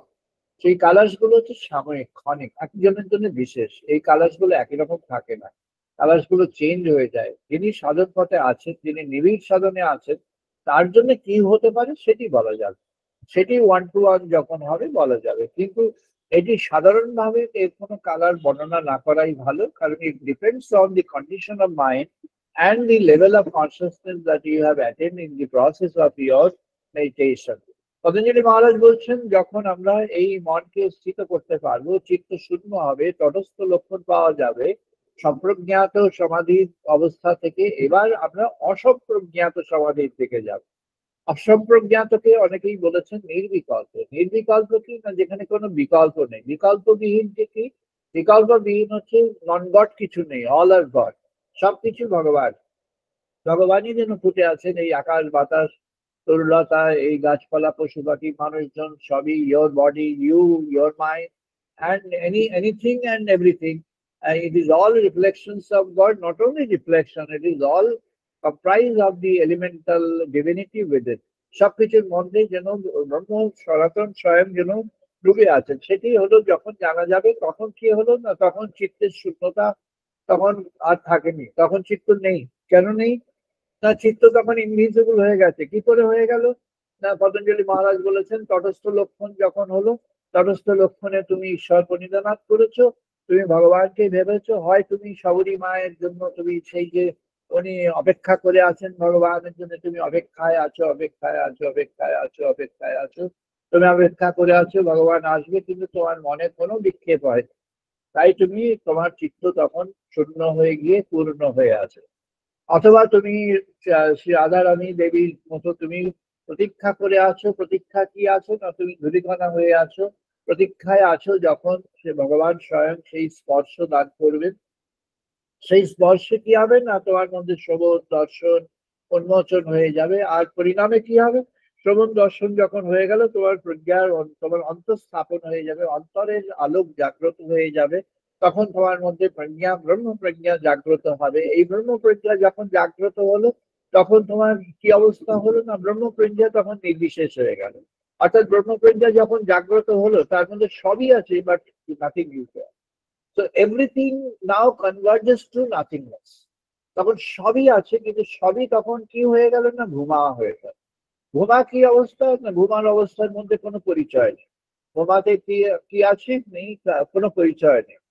Just a few days back, I had a talk with the president of the chairman of the global chairman of the Communist Party of China in one place in United States of America, and I had a long discussion with the person. And the person is a follower of Lao Tse, Confucius, and the person was eager to know many things. So a glimpse of that has been captured by uh, uh, by us, and that is only a small part of the discussion has been captured, but it is kind of secret. However, only thing to mention is যখন Lao Tse Book of Tao বলছেন, Book of Tao এ তিনি বলছেন, the Tao which is having any name, the Tao which has got any identity, the Tao which has got any kind of description is not the real Tao. The real Tao is absolute, and the real Tao is universal. So I told him that this is all derived from the Vedas, from the Brahma, the theory of Brahman of the Vedas, the original of the Vedas. And the Vedas is the source of equality of in thoughts and actions in the human society. There is no other scripture in the human society which has actually talked about the equality, fraternity, and liberty at the same time, in the same place, and as an ideal of humanity. And so, and he was thoroughly convinced, and he's having a wide range, and they have a unique objective. They want to throw out the current regime of their own mother country, and they want to replace that with their own rule over there. And they're very, very interested in this now, the Vedic thought. Now, Vedic thought, it talks about the equality, fraternity, and liberty. Equality, fraternity, and liberty on which basis? On the basis of the understanding that the God himself is present in all elements, including the elemental human being, and God himself is present everywhere. He is তিনি কেমন না, তিনি omnipresent, তিনি কেমন না, তিনি omniscient, তিনি কেমন না, তিনি ট্রান্সেন্ডেন্ট, তিনি কেমন না, তিনি অ্যাবসলিউট, তিনি কেমন না, তিনি সবকিছুর মধ্যে আছেন। He is present in everything. তিনি কেমন না, but he is not identified with anything except for his own chosen revelation in some form, maybe human form at some point of time. ইতিহাসের বুকে যেমন বলেছেন ভগবত গীতায় ভগবান শ্রীকৃষ্ণ, यदा यदा हि धर्मस्य ग्लानिः भवति भारत अभ्युत्थानं धर्मस्य तदात्मानः सृजामि अहम्। And the recurrence of the appearance of God, recurrence of the appearance of God কেন হলো? যেটি বলা হলো, যেটি শ্রীমতী রাধারানী দেবীর যেটি নিবেদনাথ নির্মাণ, যেটি বিষ্ণুপ্রিয়া দেবীর হলো, এই নিবেদনাথ নির্মাণ যেমন যখন এটি সারদা দেবীর ক্ষেত্রে আসলো, দুটি তফাৎ হয়ে গেল। ভগবান শ্রীকৃষ্ণ চৈতন্য দেব যখন তিনি ভক্তি ধর্ম প্রচার করলেন, তিনি তখন ভক্তি ধর্মের যে শিরোমণি তত্ত্ব যেটি বললেন, রামকৃষ্ণ এসে সেই শিরোমণি তত্ত্বের কিছু সমস্ত ঠিকই আছে, কিন্তু শিরোমণি তত্ত্বে এসে সামান্য পরিবর্তন হয়ে মাতৃভক্তি সেখানে আসলো। মাতৃভক্তি যেটি আসলো সেটি সারদা দেবী সেটিকে বেস করেই তিনি একটি অর্গানাইজেশনকে দাঁড় করিয়ে দিলেন, তিনি একটি তার শেপ দিয়ে দিলেন। However, সেই মাতৃভক্তির সেই অংশটি এখনো অ্যাবসেন্ট আছে। So it has to come up, it has to come out of their stream, because Sarada Devi সেটাই হলো কথা, তিনি সেই মাতৃভক্তির তত্ত্বকেই সেখানে প্রতিষ্ঠা করে গেছে। পতঞ্জলি মহারাজ বলছেন যে যখন তোমার মধ্যে এমন বোধ আসবে যে ভগবানকে তুমি বরণ করতে পেরেছো, তখন তোমার মধ্যে ঋতম্বরা প্রজ্ঞা আসবে। তখন বলছেন ঋতম্বরা তত্র প্রজ্ঞা তস্যপি নিরোধে সর্ব নিরোধ নির্বীজ সমাধি। যখন ঋতম্বরা প্রজ্ঞা আসবে, ঋতম্বরা প্রজ্ঞা কি না, যেটি সত্যপূর্ণ প্রজ্ঞা, অর্থাৎ ভগবানই স্বয়ং সেই প্রজ্ঞার মধ্যে যেন উপস্থিত হয়ে আছেন। প্রজ্ঞাবান হয়ে আছো তুমি, কারণ তুমি ভগবানকে ধারণ করে আছো। এই যে ভগবানকে ধারণ করে আছো তুমি, তখন নির্ভীক সমাধির মধ্যে প্রবেশ করে গেলে, যাকে বলা হয়েছে নির্বিকল্প সমাধি কিন্তু সম্প্রজ্ঞাত, অর্থাৎ সমগ্র জগৎ তোমার কনসিয়াসনেসের মধ্যে আছে, কিন্তু অন্যভাবে জগৎ আছে কিন্তু জগতের মতো করে নেই। জগৎ আছে কিন্তু তুমি ভগবতার দৃষ্টিতে যেমন করে জগৎকে রিওরিয়েন্ট করতে চাও, তেমন করে জগৎ প্রেজেন্ট আছে। সেই জগতের মধ্যে তোমাকে ব্রহ্ম সাধন করতে হবে, নিজেকে জাগিয়ে তুলতে হবে, নিজেকে উত্থিত করতে হবে। পতঞ্জলি মহারাজ বললেন, যখন তুমি এই বোধে চলে আসতে পারবে, যখন তোমার সমস্ত বৃত্তিগুলি একসঙ্গে একত্রিত হয়ে একমুখী হয়ে ভগবানে নিবেদিত হবে, যখন তুমি সমস্ত অঙ্গাদির দ্বারা, অষ্ট অঙ্গ কেন না, নানা বিভাগ, অত বিভাগের মধ্য দিয়ে তুমি যেতে চাও যাও, কিন্তু কোন বিভাগের মধ্যে দিয়ে তুমি যদি যেতে না চাও, যাওয়া প্রয়োজন নেই, তুমি শুধুই ভগবানকে আকর্ষণ করে থাকো। ঈশ্বর তুমি জানো, বা তুমি ভগবানকে আকর্ষণ করে অপেক্ষা করো। তুমি হয় অপেক্ষা করে আছো, তুমি হয় প্রতীক্ষা করে আছো, না হলে তুমি নিবেদনাথ নির্মাণ হয়ে আছো। তুমি ভগবানকে বরণ করে নাও জীবনে। পতঞ্জলি মহারাজ বললেন, যখন তুমি ঈশ্বর জানা হবে, ভগবানকে যখন বরণ করতে পারবে, তখনই তোমার সেই যে সমাধির অবস্থা, সেটি কোনো বাহ্য পরিচয় দিয়ে তাকে বর্ণনা করা যাবে না। সেই অবস্থাতেই তুমি জগতের কর্মবিদ, তুমি জগতের কর্মের মধ্যে নির্ভীক, তুমি সেই নির্বিকল্প সমাধির মধ্যে থেকেই তুমি জগৎ কর্মের মধ্যে পরিপূর্ণ নিরাসক্ত একটি জীবনের মধ্যে ভগবানকে বরণ করে চলতে পারবে। हे प्रभु सच्चिदानंद परमात्मा তিনি এই পদে আসতে চাইছেন, তিনি সহযোগিতা করতে।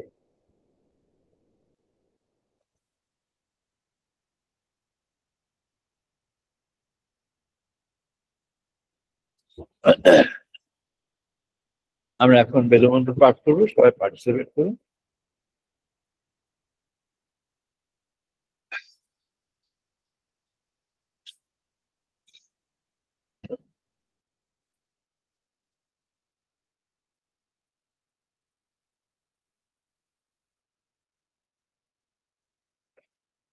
ओम वाग्मे मनसि प्रतिष्ठिता, मनहो मे वाचि प्रतिष्ठिता।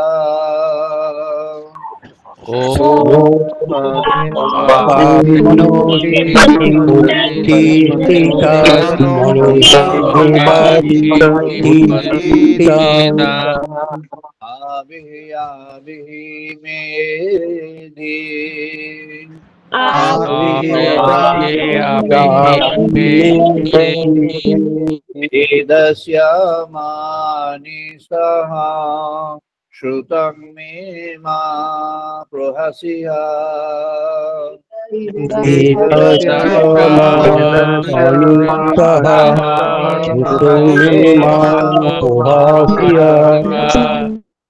अनेनोदितेन होरात्रां सन्ददामि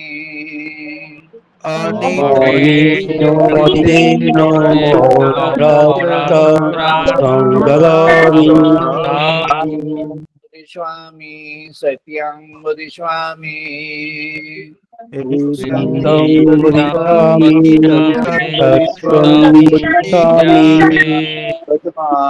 तद्मामवतु तद्वक्तारमवतु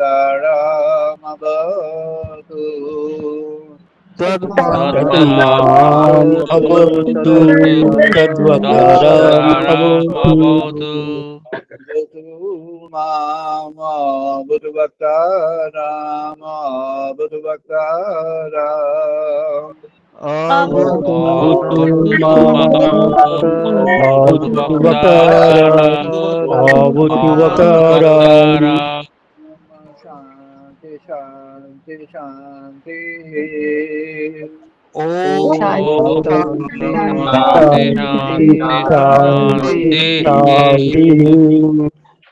अपयन्तु मम अङ्गानि चक्षु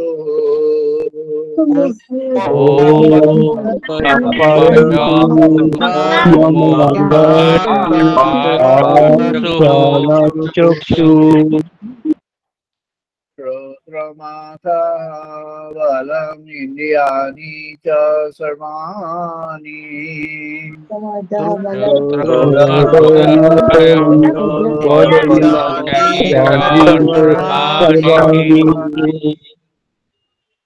सर्वं ब्रह्मोपनिषदाम्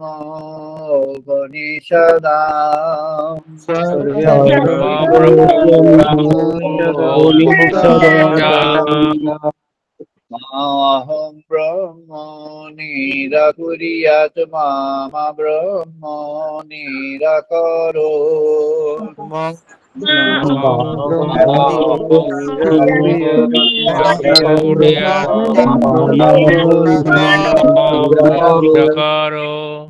नमस्तु निराकरणं मे अस्तु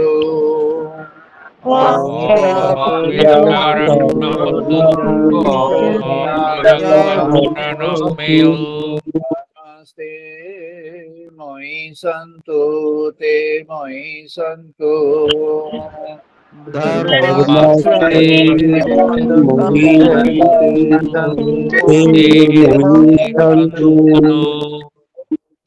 शान्ति शान्ति शान्ति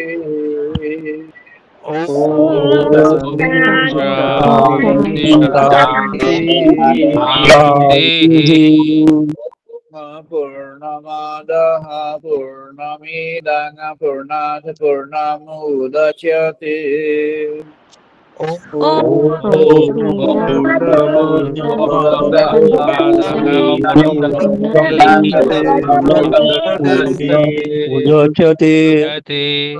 पूर्णमादाय पूर्णमेव अवशिष्यते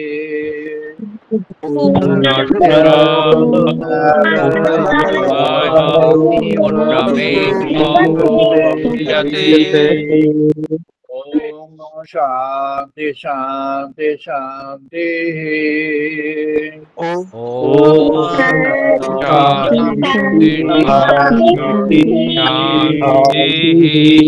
ओम सौनो अवतु सौनो भुनक्तु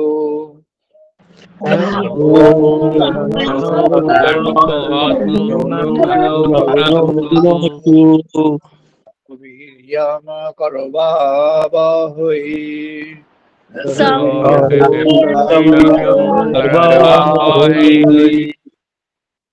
तेजस्विनो अधितमस्तु मा विद्विषावहै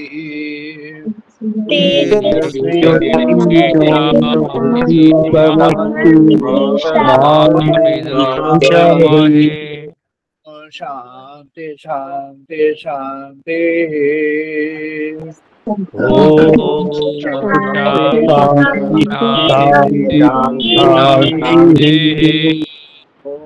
शान्नो मित्रः शम्भरुनः शान्नो भवति हरिओ महा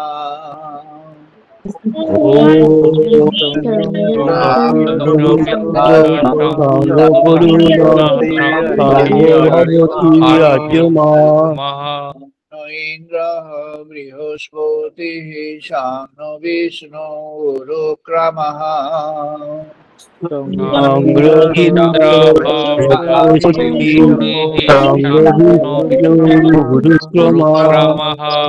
महाब्रह्मणे नमः देवायु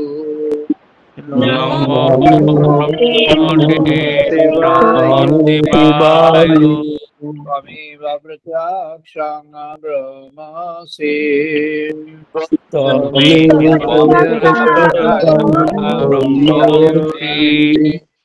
त्वमेव प्रत्यक्षं ब्रह्म वदिष्यामि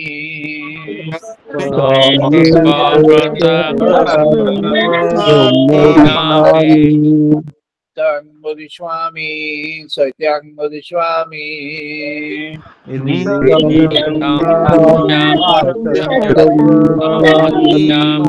रामवतु तद्वकरामवतु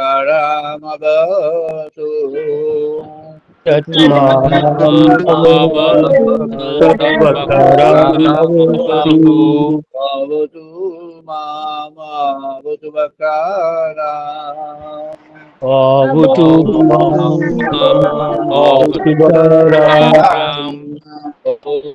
शांति शांति शांति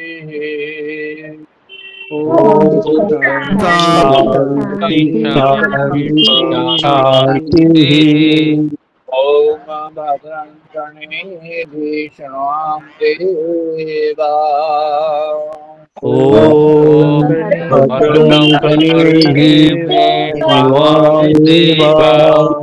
भद्रं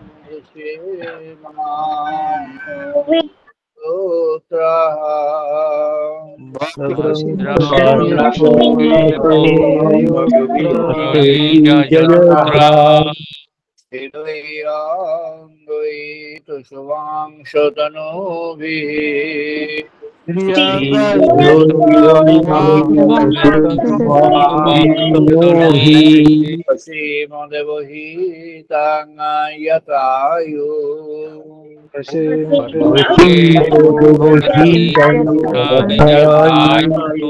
ओम शांति शांति शांति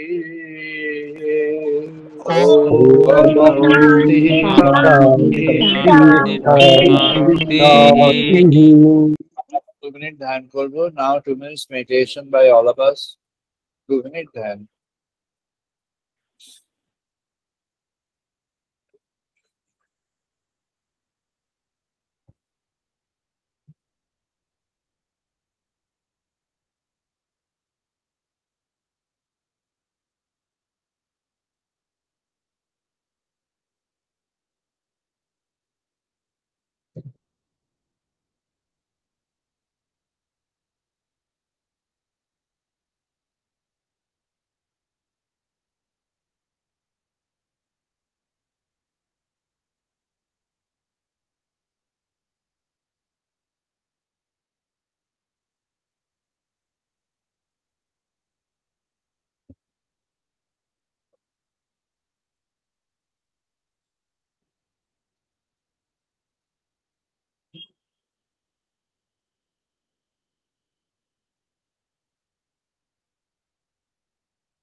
জয় মা, জয় মা, জয়। আমরা আজ এখানে শেষ করছি। আবার আমরা মিলিত হবো আগামী রবিবার বিকেল 5:30 5:30 ইন্ডিয়ান স্ট্যান্ডার্ড টাইম। আগামী রবিবার আমরা আবার মিলিত হব। আমাদের এখন এই সচ্চিদানন্দ, তারপরে অষ্টাঙ্গ সাধন এই পর্ব শুরু হয়েছে। সাধন পর্ব আরেকটু চলবে, আমাদের আরো একটু দরকার আছে। তো আরেকটু ক্লারিটির জন্য আমরা জানিয়ে দেবো যত সময় নেক্সট সানডের বিষয়টি। তো সবাই ভালো থাকবেন, wish you all the best. সবাই ভালো থাকুন। আবার আমরা আগামী রবিবার ইন্ডিয়ান স্ট্যান্ডার্ড টাইম 5:30 মিলিত হব। All the best everybody. Sir প্রণাম নেবেন। প্রণাম sir. Starting your holy feet. Pranam, sir. Sir